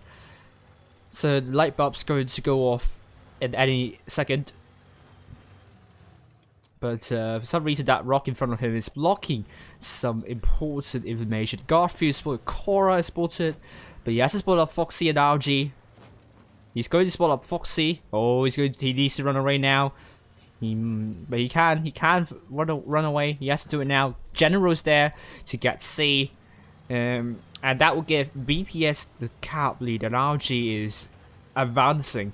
Oh, he has to be careful. He does not want to advance too deeply, because Raccoon are in position. Oh, lucky him to get shot by Eon, and he only got shot once, so he got really lucky right there. But again, Raccoon has the hit point pool lead because they have double mouse. BPS need to trade better than Raccoon in order to win this one. A good shot into Picula. Oh, Raccoon are going to commit with double mouse into these tanks. BPS need to do something on the other side now. They cannot. Oh dear, this can go really slow for BPS right now. The double mouse, I think BPS. Raccoon has a good idea right here. Oh, Yeehaw. Can he run away though? He is going to be shut down. Uh-oh. That's going to be really terrible news for BPS here. They need to do something. Marks needs to be killed. But Yeehaw puts a good shell into Lightning McQueen. Needs to put another shell into Lightning McQueen, and he will go down. And he puts a shell into Lightning McQueen, but that wasn't a good shell. Oh, Garfield with that bounce there. But Lightning McQueen gets get tapped twice. BPS has the hit point pool lead though, but I have no idea why they're ignoring bars right here. Could have been the tag they want to go for. Now BPS are really struggling. They really need that kill. Pigula is now dead. They are trying their best. Rongho doing good job to shield their teammates. Korra is now dead. REK3M going to push out into Pigula. And Pigula is now dead. It's now 6 versus 5. BPS are now not leading hit points. REK3M are really strong at the moment. Garfield is looking for Blight Mode Queen. He needs to put a good Aishi shell. That's not an Aishi shell here, but Garfield is going to finish Blight Mode Queen. Nope, it's going to be Raccoon. General is still really healthy. That could be really, really important there. It's 4 versus 4. Anything can still happen at this moment in time. General is still full health. That is going to be important. Rongho dead. RG dead. This is still really close to call. I think that all eyes will be on Eon. Eon is now on a drum reload. General is going to put a good HE shell into Eon, and that is going to be the case. Raccoon is going to finish off Eon. How did BPS make a comeback here? Because now 2 versus 3 with General still full health. How did REK3M allow that to happen? How did they miss General completely? And it's going to be the ARWV and Mark Boss 2 versus 2 with Megaputes also getting a cap. This is going to pile a lot of pressure to REK3M, and their push with double mouse didn't work. BPS, for some odd reason, they are able to come out on top of that, but General needs to go aggressive now. He has full health. He cannot be defensive. Raccoon is 2 shots. He cannot afford to take another hit. But at the same time, BPS can just stay behind and hold, because they have 715 cap points over the General. General is trying to put a shell into the ARWV, but unsuccessful that was. And let's head down to General here. Zerd is not calling. Zerd is not playing in this team. That was not Steven, not Zerd. Oh, HE shell from Mark Bars is always better than nothing. That was a high-end splash damage, I would say. Good shot into Mark Bars by General, and Mark Bars now 1 shot. Oh dear, this is going to be really tight to call. General is protecting Raccoon at all costs. BPS is now under 800 cap points. They just need to hold slightly longer. REK3M, they need to find that breakthrough, but time is running out. They need to shut down Raccoon. But General is making a move. Good move right there. Mark Bars is going to go down. I don't think REK3M is seeing this at all, but this is a good play from General right here. Good shell into the ARWV, and that will give BPS that ticket to the semi-finals. Congratulations to BPS, commiserations to REK3M. Really good idea, to really good move from REK3M, but they somehow missed that T20 completely. And BPS was found a little bit caught off guard a little bit. They weren't really defending well, but for some reason I think maybe REK3M, the focus fire was off at that time. BPS was given breathing space, and they really made use of that breathing space to make a comeback, and General did more than 4k, and that was very important. Man of the match for me, killing 2 tanks. Raccoon also doing 4 kills, more than 4k. I think there is a problem with REK3M's focus fire priority. They should have gotten tanks that should have been easy to kill, but Mark Bars, they can be forgiven for not killing Mark Bars at that time, but you never know. Mark Bars doing more than 4k could have been detrimental to BPS, but that was really close indeed. So there's 2-1 for BPS, and here we go.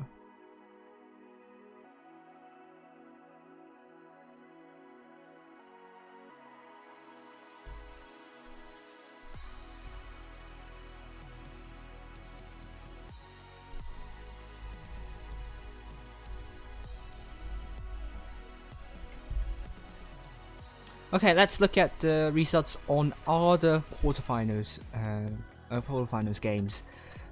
We have Loka winning Serenity 2-0, Endgame winning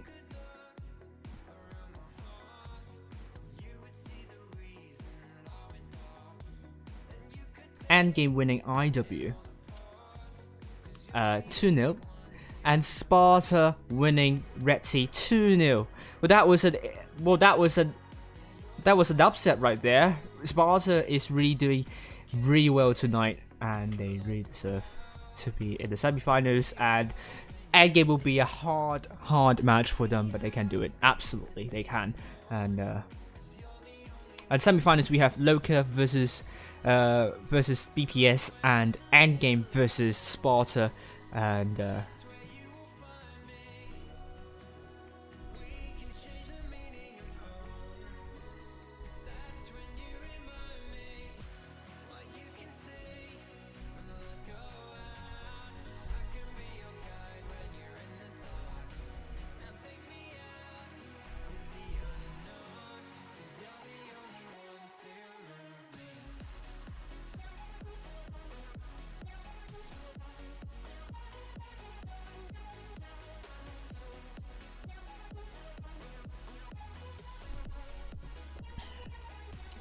let's update the leaderboard. That might put oh, here we go. No.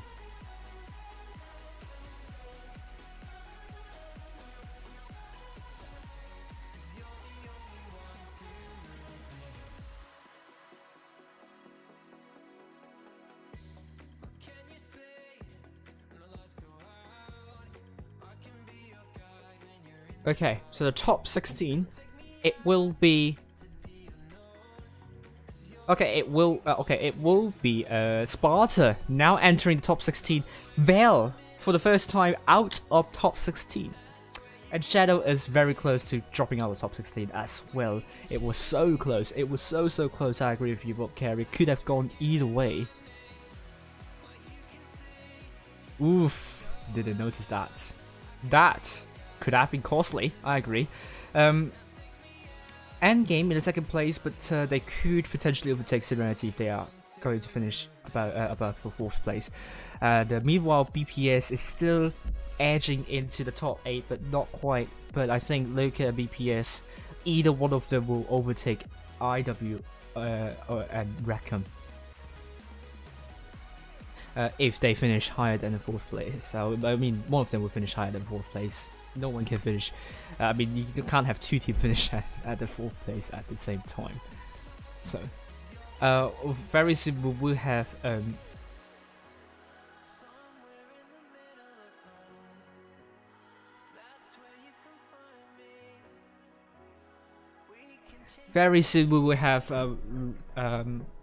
chunk crew with me in the interview, and here we go.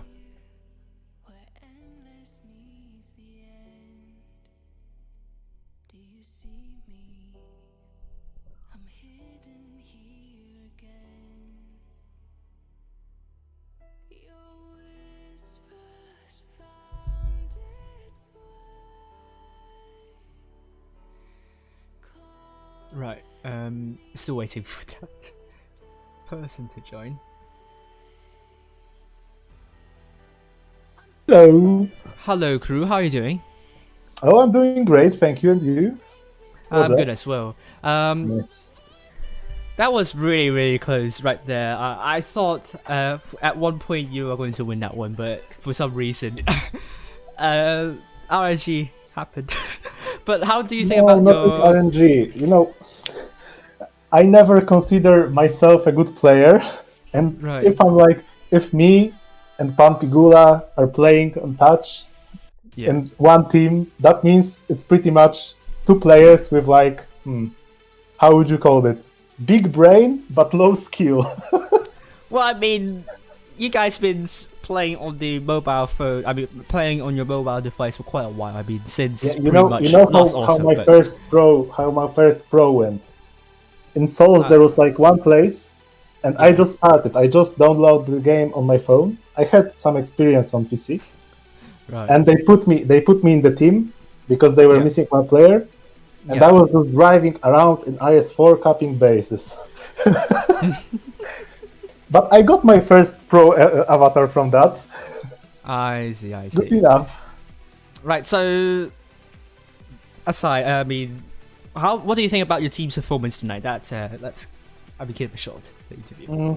We were discussing it because I believe our team is decent. Like, we have really good players, but our players perform really poorly under pressure, from what I can see. Like, I see. some players are making stupid calls, then I need to shout at them to stop, and it's too late, and they're dying. But like, it's everything. Everything like really depends on this stress factor, I believe. Right. I see. Yeah, I mean, you guys went really close to BPS, so I think with more experience, I think you guys can be better. Yeah, but like, I believe you can see that they just have like just better players. I believe, like, True. with all More respect to experienced my- players. I don't know, but all the time I'm playing those pro. I don't know. It's like my 4th or 5th season. Yeah. No, I think 4th. Okay. All the time I feel like me and my team is like the low skill cap, guys. You know you know when you're playing like a football match and you cannot run as fast as your opponent. It's kinda it's this weird feeling. But Yeah. it's just like this team, like it got created like 2 weeks ago. And Yeah. I believe we're doing pretty okay. At the It's moment, not you're bad. in top 8, so it's really good already. I mean, a lot of clans are fighting for top 8 for a lot of reasons, but you guys are in top 8, so at least you are doing a good job at the moment. Yeah, it's kind of fun stuff there. Actually, we have like players from all around Europe, Yeah. and unfortunately, 2 of our Polish players cannot speak English pretty much, so they are Oh. like I see what they're you mean. like deeply connected to me. You know what I mean? Like, I have to I know. translate. I mean, they understand some beats, but it's when it comes to like competitive stuff, Yeah. we're like double language team. But it's I okay. see, We I speak see. French, German too. I see. So what are your guys' expectations for this season? I think when you're trying to aim somewhere, you should be trying to aim as high as you possibly can. Like, Yeah. if we get lucky, I would say top 8. We pretty much can compete in top 8. Maybe Yeah. not top 4. I mean, top 4 currently, the top 4 is kind of weird because Right. the good clans that have really good players are performing pretty bad. I don't know what's happening. Well, I mean, Yeah, this is it my has to theory. do with seeding as Yeah. well. I mean, seeding also kind of hurt them a little bit, but I mean, yeah, but some of them just, I mean, I don't know, I don't know what to say. Yeah, you see, I have the same feeling. Like, the good Yeah. teams are performing poorly. Like, you need to say it, and I believe maybe not. I would say we're not aiming at top 4, but if we get lucky, and we improve our under pressure brain performance of few members, Yep. we can make some big brain plays and maybe get even top 4. But that's like luck dependent, I would say. I see. Well, I mean, all the best to your team, though. I mean, we're going to have semi-finals coming up in around 2 minutes, so going to leave you. Thank you for joining the interview, and hope you guys have a good season ahead. Yeah, thank you, man. See No you. worries. See ya. Alright, that was Pan Patrol Crew from Raccoon doing a post-match interview with us after their team got knocked out by BPS by a very tiny margin. I thought they were winning that when they were making that push with the Mousers, and BPS seems unable to cope with that pressure from Double Mouse. But I think Crew said some of them are very, very nervous, and someone from the chat said someone missed or bounced that E5, and that was very crucial and handing the win for BPS. But we are on New Bay. I've briefed you already what New Bay is, so we're not going to repeat a lot. We're going to repeat too much. Basically, it's a heavy map, and a lot of spaces are taken by high rises, so it feels quite small, but you have a long, narrow corridors. That would be really good for heavily armored tanks. It has some kind of terrain in the city side, in the park side, with some rises and with some spurs and valleys. So where absolutely you can try and work with your Kranwagens or T175. So BPS, going with double 50Bs, this is a tank that I don't see that often, especially with a map perceptionally small. So interesting to see how it's going to work, and also against strongly armored tanks. But I mean, Loka are also taking this one. They take a lot of clipping tanks, 6 in fact.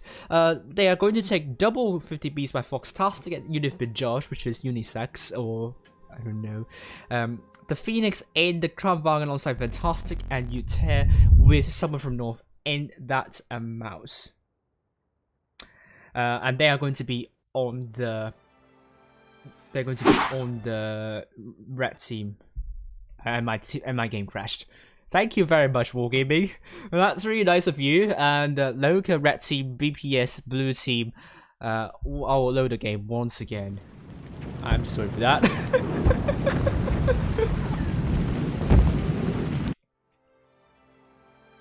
Here we are. Loka going with double 50Bs by Foxtastic, Unif Bajaj with Vanosaur. And Vanosaur is bad chat. I announced it already. So BPS, double 50Bs by Korra and Yihor, Kranwagen by Haken and UE10 and the Mouse. And we also have General in the T22, Foxy in the T125 alongside Garfield, Loka, red team, North spawn, blue team, BPS, south spawn. Let's head over to Vanosaur. He's going to get some important spots up. Oh, thank you for the person's subscribing to me on Twitch. I'm going to say hello to everyone joining this chat. I briefly looked at the number of views I got, like more than 60. So thank you very much for the number of views I'm getting tonight. Thank you very much for that. But Garfield already took a hit, but Phoenix took more hits. Actually, that would give, well, BPS some kind of breathing space. They have the hit point pool lead now, and also the cap lead, but with Loka, 0 caps. Someone from North and B is going to drop into be getting that cap, but that would not give Loka the cap lead, but that would give them a tank worth of killing to swing it to their favor. Fake Billy it is. Which one is the right, is the true Billy? Discuss in the chat there, and we will, and I think someone was going to say something, I don't know.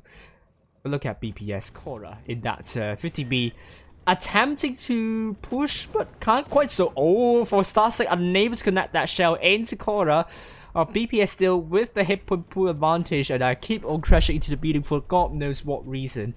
And Loka is dropping more and more hit points. BPS doing a terrific job and chipping away the hit points of Loka. Loka, maybe the lineup's a bit too soft.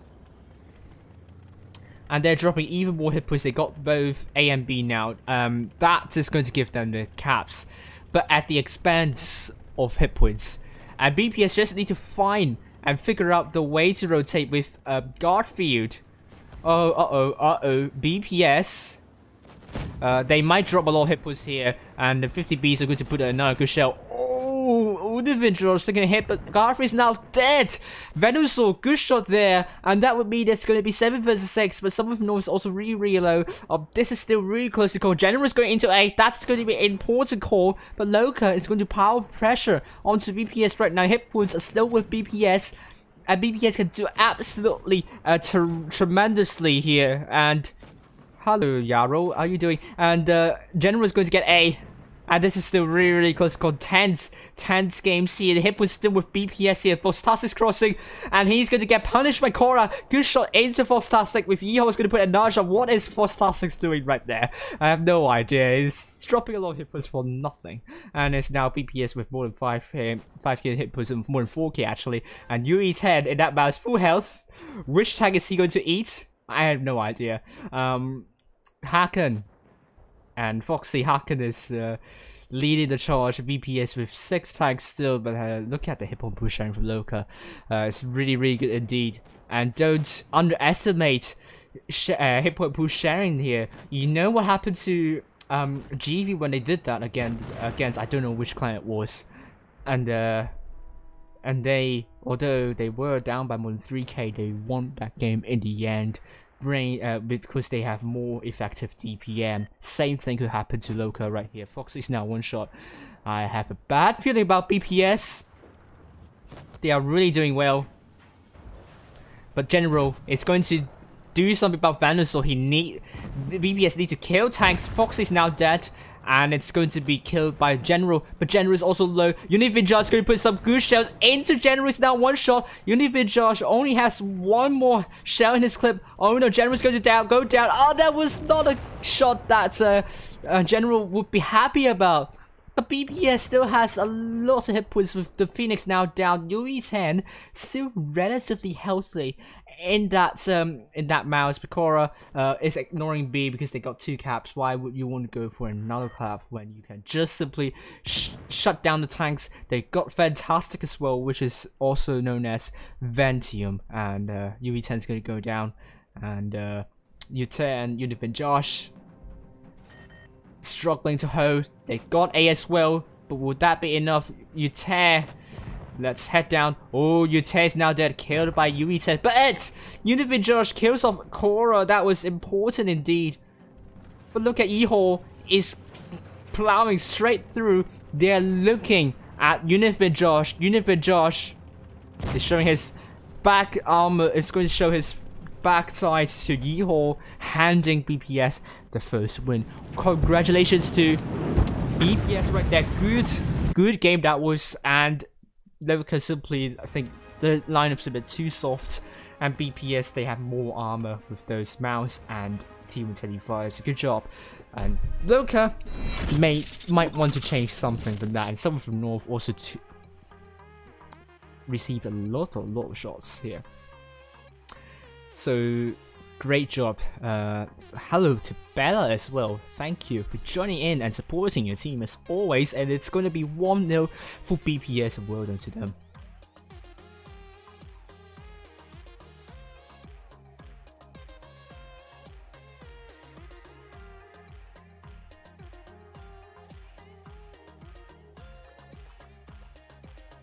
And I'm getting pained.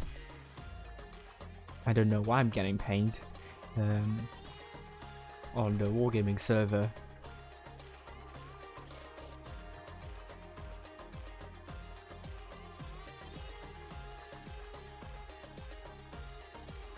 Alright, second game of New Bay. BPS going with triple BPS with Ehol, Garfield and Foxy. Double Crown Vargas by Haken and RG. General T22 Korra IS4 Loka is not having it. They're going with quintuple Crown Vargas by Foxtastic with Phoenix. Fantastic. Someone from North and Unifin George with Utah and the T125 Venusaur in the T22. Hello, Ash Sheridan. I actually saw you play Ariana Grande's music on the other day. So that was I sometimes stalk people's Spotify, but please don't stalk mine. I know it's unfair, but please. Yes, anyway, it's a New Bay second game. And here we go. Will this lineup pay off for Loka? The problem with Crown Vargas is the DPM, but the burst DPM, burst damage can be brilliant. You don't want to be under fire from 5 Crown Vargans where they rush you. You would not be happy about that. But Loka absolutely can do something about that. They, however, do not want a cap lead though. This is something that they might not want to go for, because if they defend, I'm not sure if the Crown Vargans would be the best tags for that, because they don't have reactive armor. That's very important actually. It's actually locating a cap lead, so BPS might have something here. Univijar sticking another hit. BPS might have a good idea right here. Garfield's gonna put a good shot into Foxtastic. Loka's tanks are out of position. BPS are making sure they're punishing Loka hard for that lack of positioning right there. Loka, what are they doing here? Oh, that's just really interesting call. With General getting A. Oh man. Fart. Hello, Fartman. And General's gonna get A, but that would give BPS the hit point put advantage. Oh, fantastic. He was just going really goddamn aggressive. Good shot into Fantastic, and that will give BPS the hit point pool lead. For the first time. Oh no. for some seconds, and that lasted long. And the crowd bargains Loka are really spread out now. I would say BPS can make use of this moment to push them out, or not. The BPS, yeah, I don't know. This is still really close to call. Crowd bargains are hit point push sharing, so that at least is a good thing to see, but also at the same time they're dropping hit push. But Yeehaw is absolutely isolated, so Loka think they might want to counter push on Yeehaw, and that could mean Yeehaw is going to be the first tank down. BPS are still not winning this one yet. At the moment they are down by more than 1,000 hit points, and that is still hit point pool advantage for Loka. And Loka still has hit caps. Loka is actually doing better and better in terms of hit points, and BPS are now feeling the pressure right now. They really need to get the tanks out of the game, and Loka has done really well to get a hit point pool sharing right, and they're still leading by a very healthy amount. But Fantastic is now the first tank down. Yeehaw is going to go down for Fantastic, and it's going to be the case with someone from North looking for General. General in that T20 is going to be 1 vs 2. He needs to act quickly, and BPS is losing hit points more and more as time progresses. Korra is dead. RG needs to kill off Fantastic. Oh, that was a bounce there. Not ideal at all. General needs to kill someone from North. Good bounce from General right there. And kills of someone from North. That is an important kill. But would that be enough? Oh, T22. General, how did that happen? He died? Instead of double rat right there. I thought he was still relatively healthy, but that would seal the game for Loka. It's going to be 1-1 for both teams. Harkin's now dead.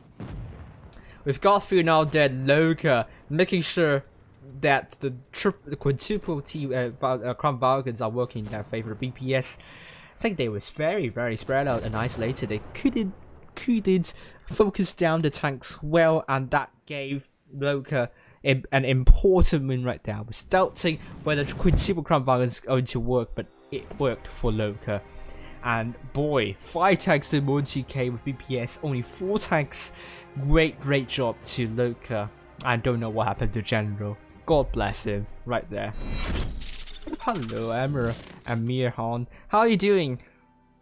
I'm really impressed how both teams have played so far.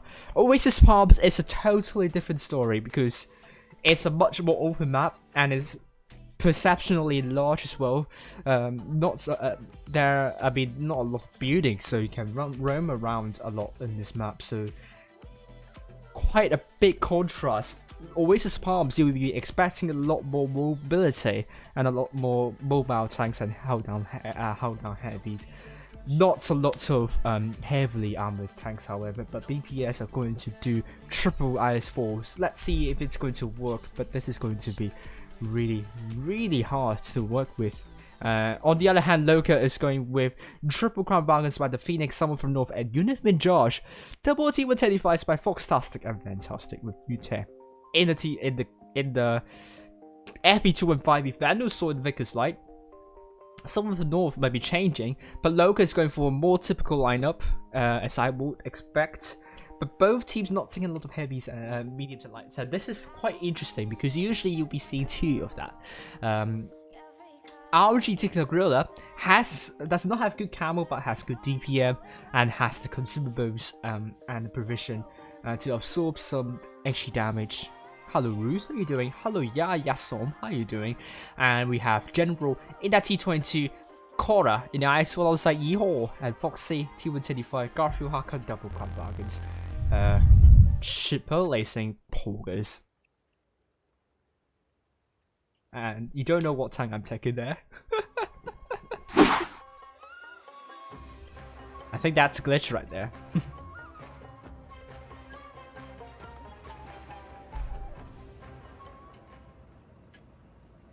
That's probably, I don't know.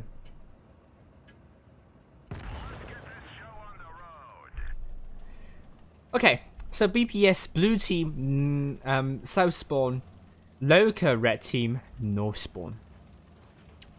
BPS, they really want this win in order to get into the top 8 Loka as well. They really want that. General is in that T22, capturing C. It's going to get some spots in potentially. Venusaur, really no idea what he's doing there, but Korra going down, going past the mid already. He's playing this one very, very aggressively. This is, oh man. BPS has an interesting idea here with that backfire, but RG is very far the back. Korra needs to tread carefully because he is very isolated right there. But then he's going to be captured by Loka. It's going to be BPS that needs to make a move, but are they going to make a move? Korra is going really great. How did that shot go into General? I have no idea why. He's not spotted. Good blind fire there from Loka, but maybe that's the shot they need. They are now leading by more than 500 damage. No, by more than... I can't do maths. More than 400. Thank you, Fartman. Thank you for that, for the kind words. Good shot into the Phoenix here. C is going to be captured by BPS, but they need more than 1 kill to bring it back. So in this situation, you might be looking at B. But BPS, or Loka, they know B is going to be the cap that is going to be hotly contested. So BPS would not want to go B because we have a lot of examples when you go B at the start, you get shut down very quickly. So BPS need to find a weak spot in Loka's lineup and they need to push that out. They do not have the hit point pool lead, however, so they are in loads of trouble. And Korra in that position is not going to help them a lot though. Well, I mean, that's going to help them to get some spots over near the spawn, but he is isolated. He needs some help. But at the same time, RG in that gorilla, with BPS needing to do that rotation, how can you rotate in that gorilla? This is a good question that you will be asking right now. But already BPS are going for a gamble here. They're going to push from their spawn. General is leading the charge here. But maybe not. Maybe they're rotating out of here. We'll see. Loka is responding to BPS move. They are fortifying. Good shot into Korra, or Garfield, I mean. Korra is receiving some hits here. BPS are in trouble. They need to make a move with Phoenix. Receives a hit from somewhere. He is a little bit careless. RG might be the one making that shot. Is he going to make another shot into Loka's team? Maybe he could not. Oh, that was a miss right there. But Korra is meeting Venusaur, probably.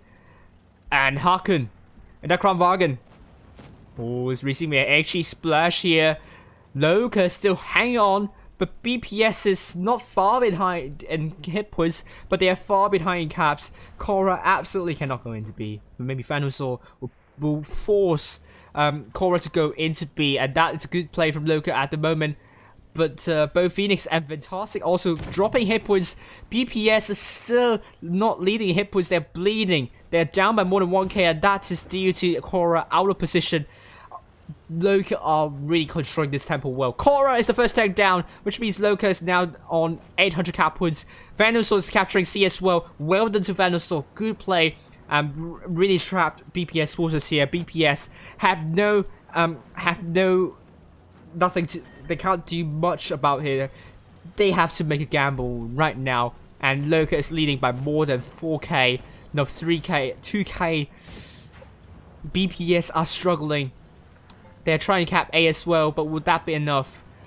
The hit points are against their favor, but we never know.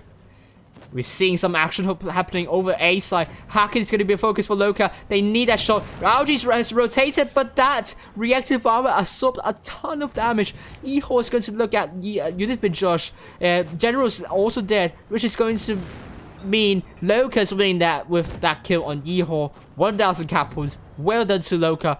And Garfield dead, and RG is going to go down. And this game is going to finish if they don't kill Foxy quickly enough. Well done to Loka.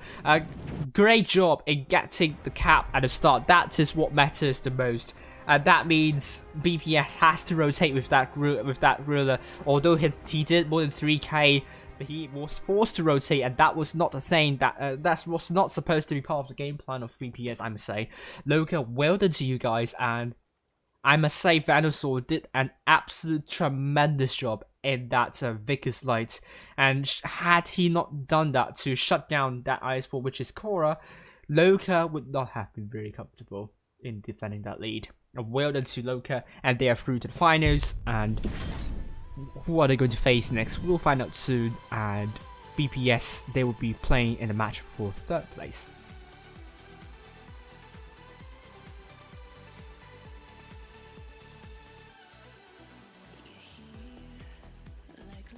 Okay, on the other hand, let's look at the results of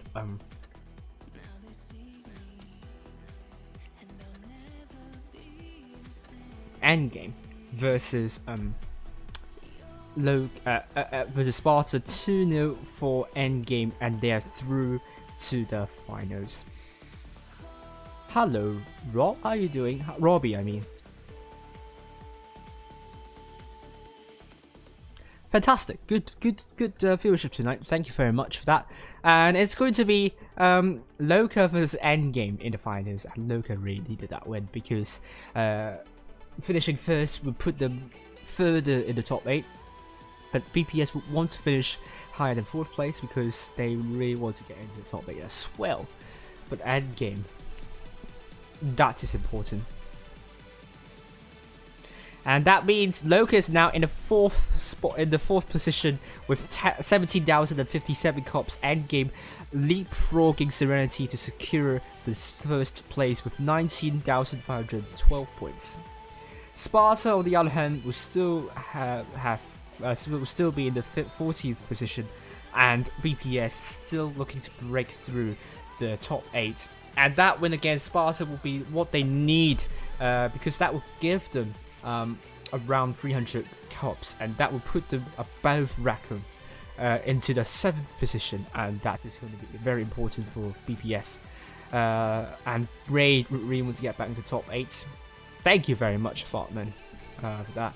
And while you wait, I need to get my. I'm very hungry. I'm starting to lose energy if I don't start eating now. So please wait.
Right, I'm back. After a long break in snacks, I'm just so hungry. I'll get some food after that. So hopefully my energy is going to be high still. Hopefully, though, because the end game is going to be really exciting to watch. And please watch my stream if you want to follow. If you want to get some exciting commentary, and as I always would try to deliver as much as I could, and it is going to be the bottom. Where is it? Yeah, here.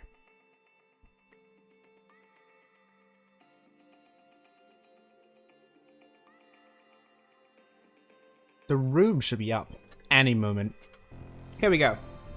Let's go into Middelburg. This is a map we haven't seen a lot so far this season. Middelburg is quite a weird map. Personally, I think it's one of the worst maps in the game, and also in in tournaments. Main reason is that it's one of the only maps that only have action in one side of the map, not the other side, which is the seaside or the hillside. But absolutely, you can go for AAB for cap pressure strategy, and that you see a lot with those medium and lights. But usually, when you send medium lights to flat ground, that could usually translate into something bad. So, it's a weird map to play well in. It's a hard map to play well in, and when you could send everyone to both A and B, chances are you will lose because you have so many things, so many lanes to defend, and B cap is so close to the hillside and so enclosed as well, so it's hard to defend that cap as well. So you should the number of lanes you need to defend where your defensive line up thin, and the other side, the hillside, just need to get a good coordination on pushing both sides at the same time. Whether through the sport, both sides, or even 3 areas at the same time.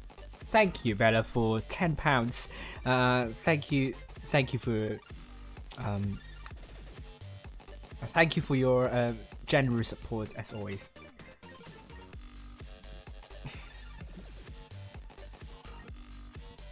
So Loco is going with double T125 by Vanusaur and Fantastic with Foxy in the 215B, and Ute also in the 215B.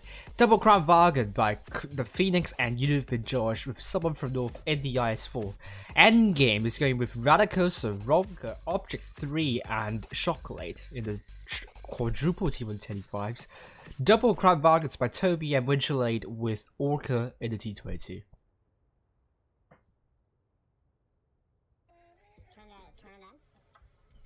So Endgame will want to win the matches tonight, and let's see if Chocolate would blame Winch for bad calls once again. Aminet's there, and Fujit's there, and we also have this questionable name on the subs bench, but it also depends on the context, really, because if it's meant to. Well, I mean, if it's meant to be homophobic, then it's homophobic. I mean, the context. But equally, if you are gay and you want to have this IGN, it's perfectly fine. I don't see a problem with it. So, like, it's kind of really weird whether it's kind of really weird in a situation whether to I have it unsuitable or not. But it really depends on the context when you look at it. And absolutely, if that person is gay, I'm totally fine with it, and I'm proud of whatever decision that person is going to make. So, it's not a choice actually, but whatever that person is most comfortable identifying with. But let's hope it's not created. Not created because of homophobia or anything. Let's see. Both teams. Middelburg. Take a breathe. Take a break. Take a breathe. What do you mean?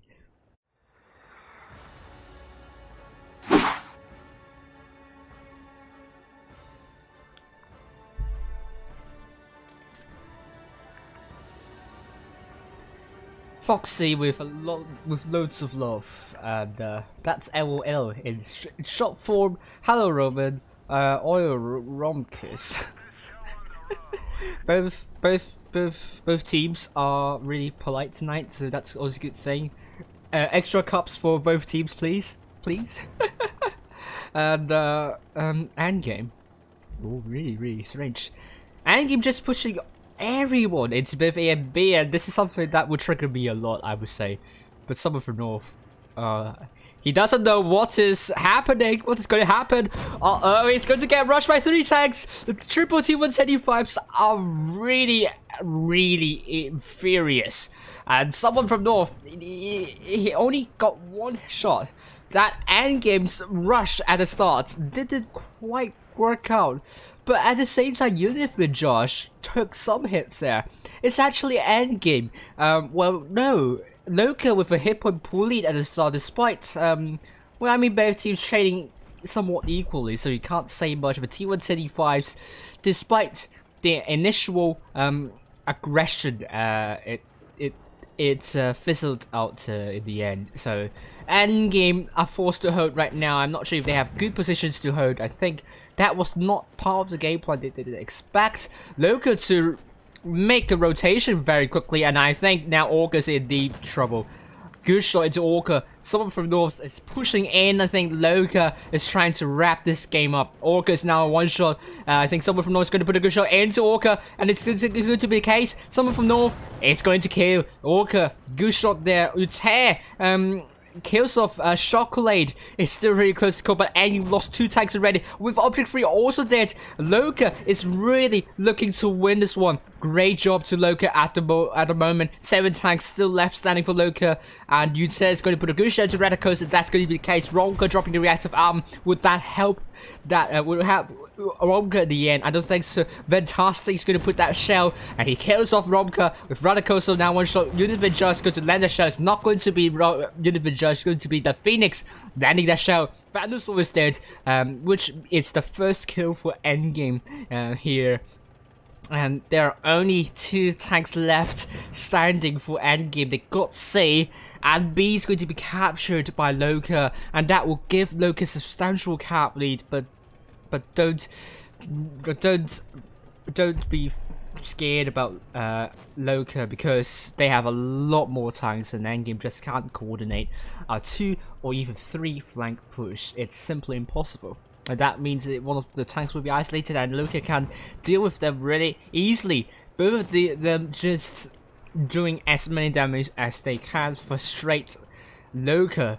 Forces try to come up and kill them off. And Loka just need to stay behind. Oh, Winchellay killed on the hill. Now, that's not good. Toby's just going straight down, trying to ram into Fantastic. Oh, he can't even ram into Fantastic. Really crew stuff from Loka. And please report Loka for that, please. I'm joking. But good job to Loka. Very good response to Endgame's initial push of triple T125s. Backfired completely. And someone from North just can't take a deep breath. I'm not sure he is scared by that. Apparently he's not. He's still making some great moves after that encounter. Didn't fluster. He didn't fluster at all. Good job to someone from North. 2 kills, more than 3k, 5 tanks for 2k for Loka. Endgame only 3. So that was a good first game for Loka. If Loka won the first place, that would put them further up the table, and this is what they need, I must say. So far, it's 1-0 to Loka, and this is looking really promising. And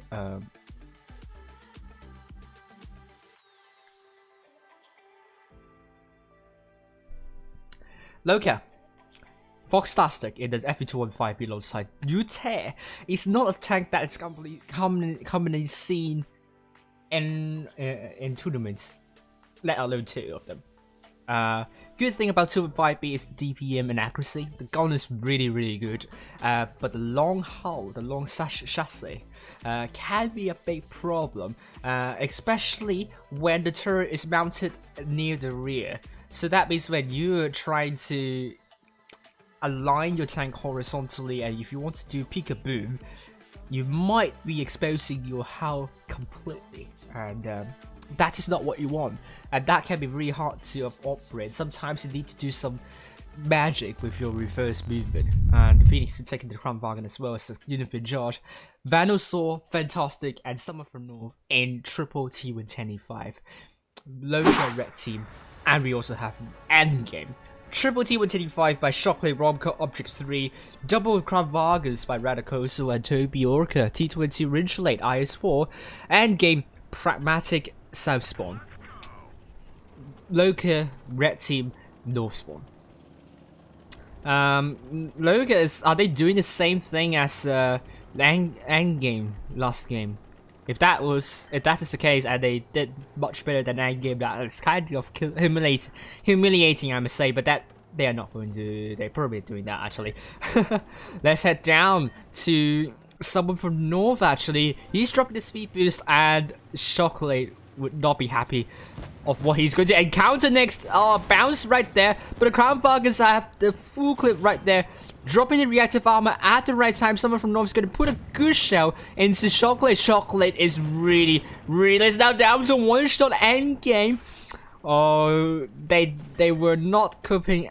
They are not coping as well as Loka last game, but the Phoenix on the other hand took a big shot there, but Loka still has the hit point bully. Radicos is trying to get some rotation, but Loka is there to stop that from happening. So Loka, their back door can be, the back door is saved. The Phoenix can go back and not be afraid of what's happening behind them. But Loka, they're leaving the double T125s isolated. I'm not sure if that's a good idea, because Endgame's now going to shut down these T125s to get Endgame crowding into these T125s. Fantastic's down to double shot, two shot, his Amorax damage as well. Good shot into Toby, and Toby's now tracked. He is now one shot pretty much, and someone from North is holding here. Loka with 6 tanks compared to Endgame with 7. Endgame hit point pool sharing really well. Loka unable to focus down a tank, and Loka need that to focus fire as soon as possible, because if they don't,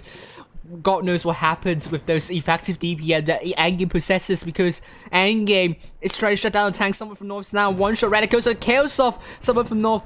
And Chocolate's also dead. Vanosaur is going to kill off Toby. No, that was a miss right there. Foxastic is going to ignore. No, it's not to ignore. Good shot into Radicoso. Vanosaur needs that shot into Toby. He cannot fluff that shot, and he's going to kill off Toby. Object 3 is now down. It's now 5 versus 4. It's still really close to come, but Vanosaur still has a lot of hit points, so does Unified George, and they will be very important with Foxastic now that the Phoenix is now one shot as well. 4 versus 3, that is. And the Phoenix, Winchellate needs to let that shell into the Phoenix. Phoenix shot, but he puts the shell into Utah instead. Phoenix is now killed. It's now 2 versus 3. Can Endgame put out all the back? I don't think so. Vanosaur killing Radicoso. Unified Josh reloading. Orca still really healthy. But Loka has 2 caps already. I don't know when they captured C, but that was a good capture as well.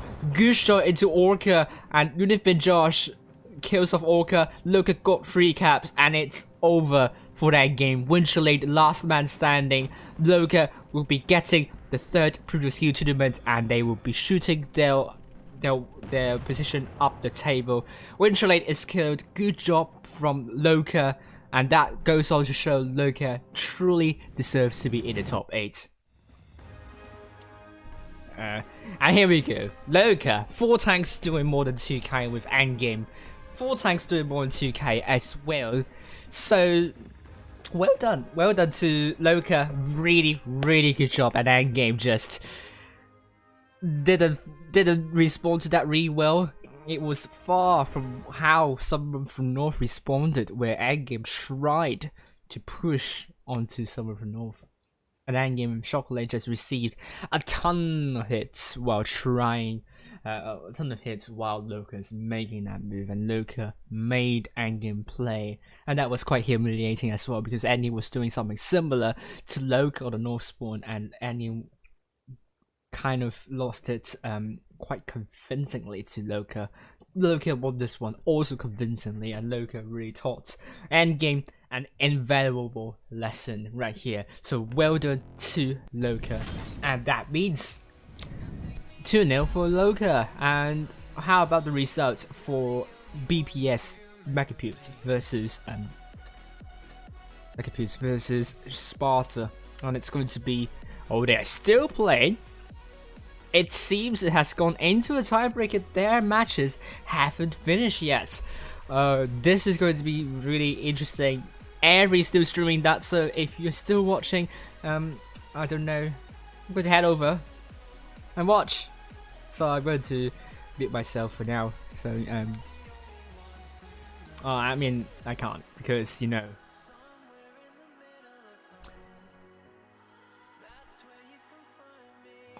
like I can't spoil the result. So let me get every stream up here. I'm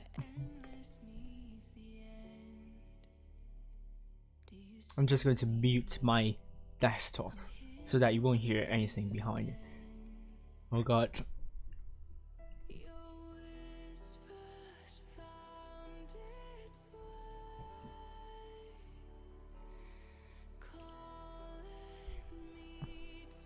It's loading.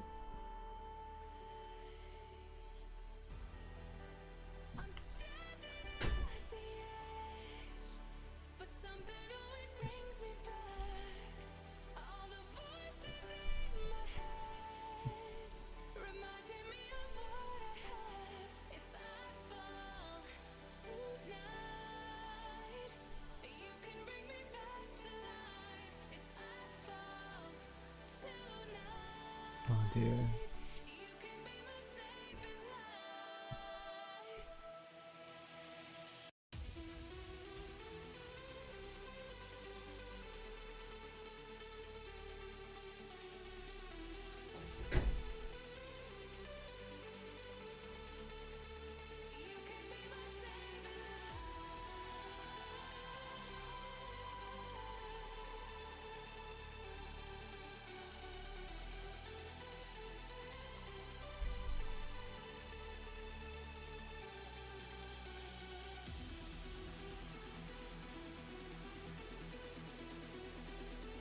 I was still on 1. So I was seeing it was open start, so let's see if my game has ended though.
Right.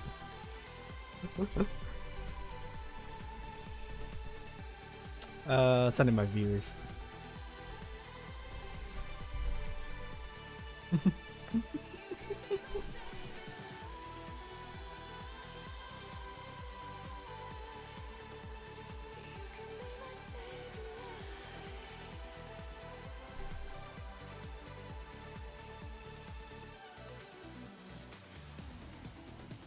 We're still waiting. Okay, capturing C, so it's good.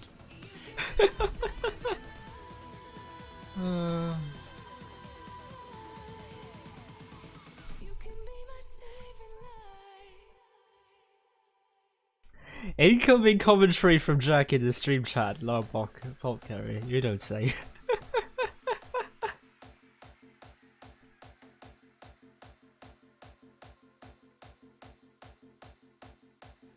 Yes, BPS doing some damage, has done some damage, and Sparta still hasn't taken anything, hasn't taken any damage, so it's still anyone's game. But BPS has to cap lead, but it's really close. But Sparta getting A, that was, I was always saying on Normandy. But we're talking about A, it's very important that Garvey resets A good one, always. And problem I'm seeing with BPS right here, very spread out. They have a little bit of cap lead, but if Sparta realizes that they are isolated, they're spread out. I don't know what Sparta could do. They need to do that rotation. BPS need to play this one carefully. They need to defend well. They have the advantage.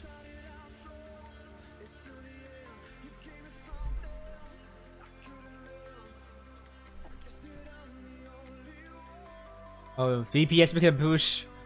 That could be a good. They need to. Oh my god! Good. Sparta. Oh. Yeah, too slow. Yeah, too slow. Oh man.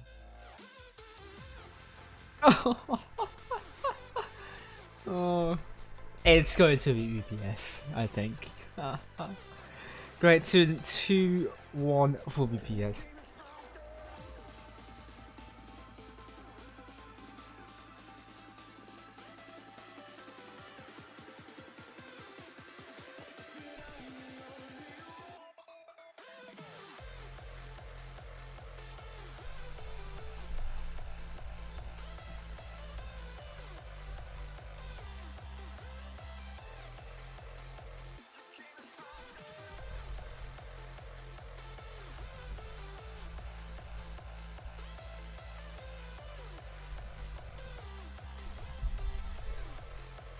And that is it. Let's update the table. The latest table for you: Local winning tonight's match, and BPS in third place. That means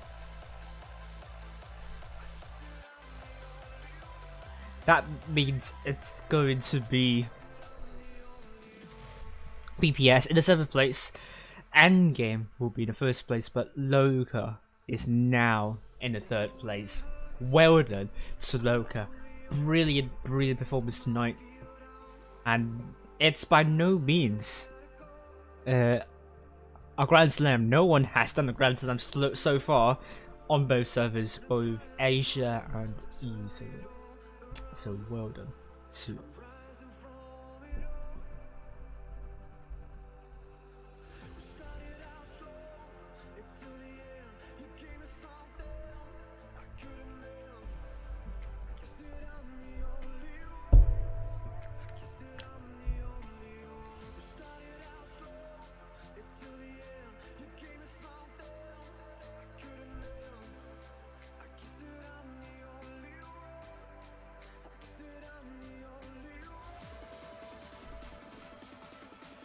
So that's it for me tonight. Tomorrow, I'll be streaming ID vs RN and the bracket after, and I will be back on Friday on the EU server.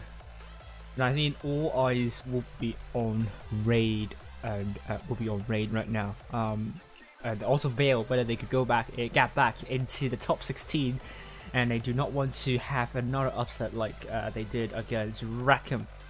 And Raid, they are, in my heart, it's still a top 8 team. They just got really unlucky to be matched against BPS, but BPS needed that because they are also trailing under top 8, and Raid at that time was in top 8 as well. So Raid just need a really good night, just like Loka, and they can get back into the top 8, and Serenity and Loka will be proud of it achieved so far, and that goes on the show. The seeding is just very bad. The second and the third place matched in the quarterfinals group stage is just absolutely horrendous, and please don't let that happen again, Wargaming. Thank you very much. And that being said, that's all for me today.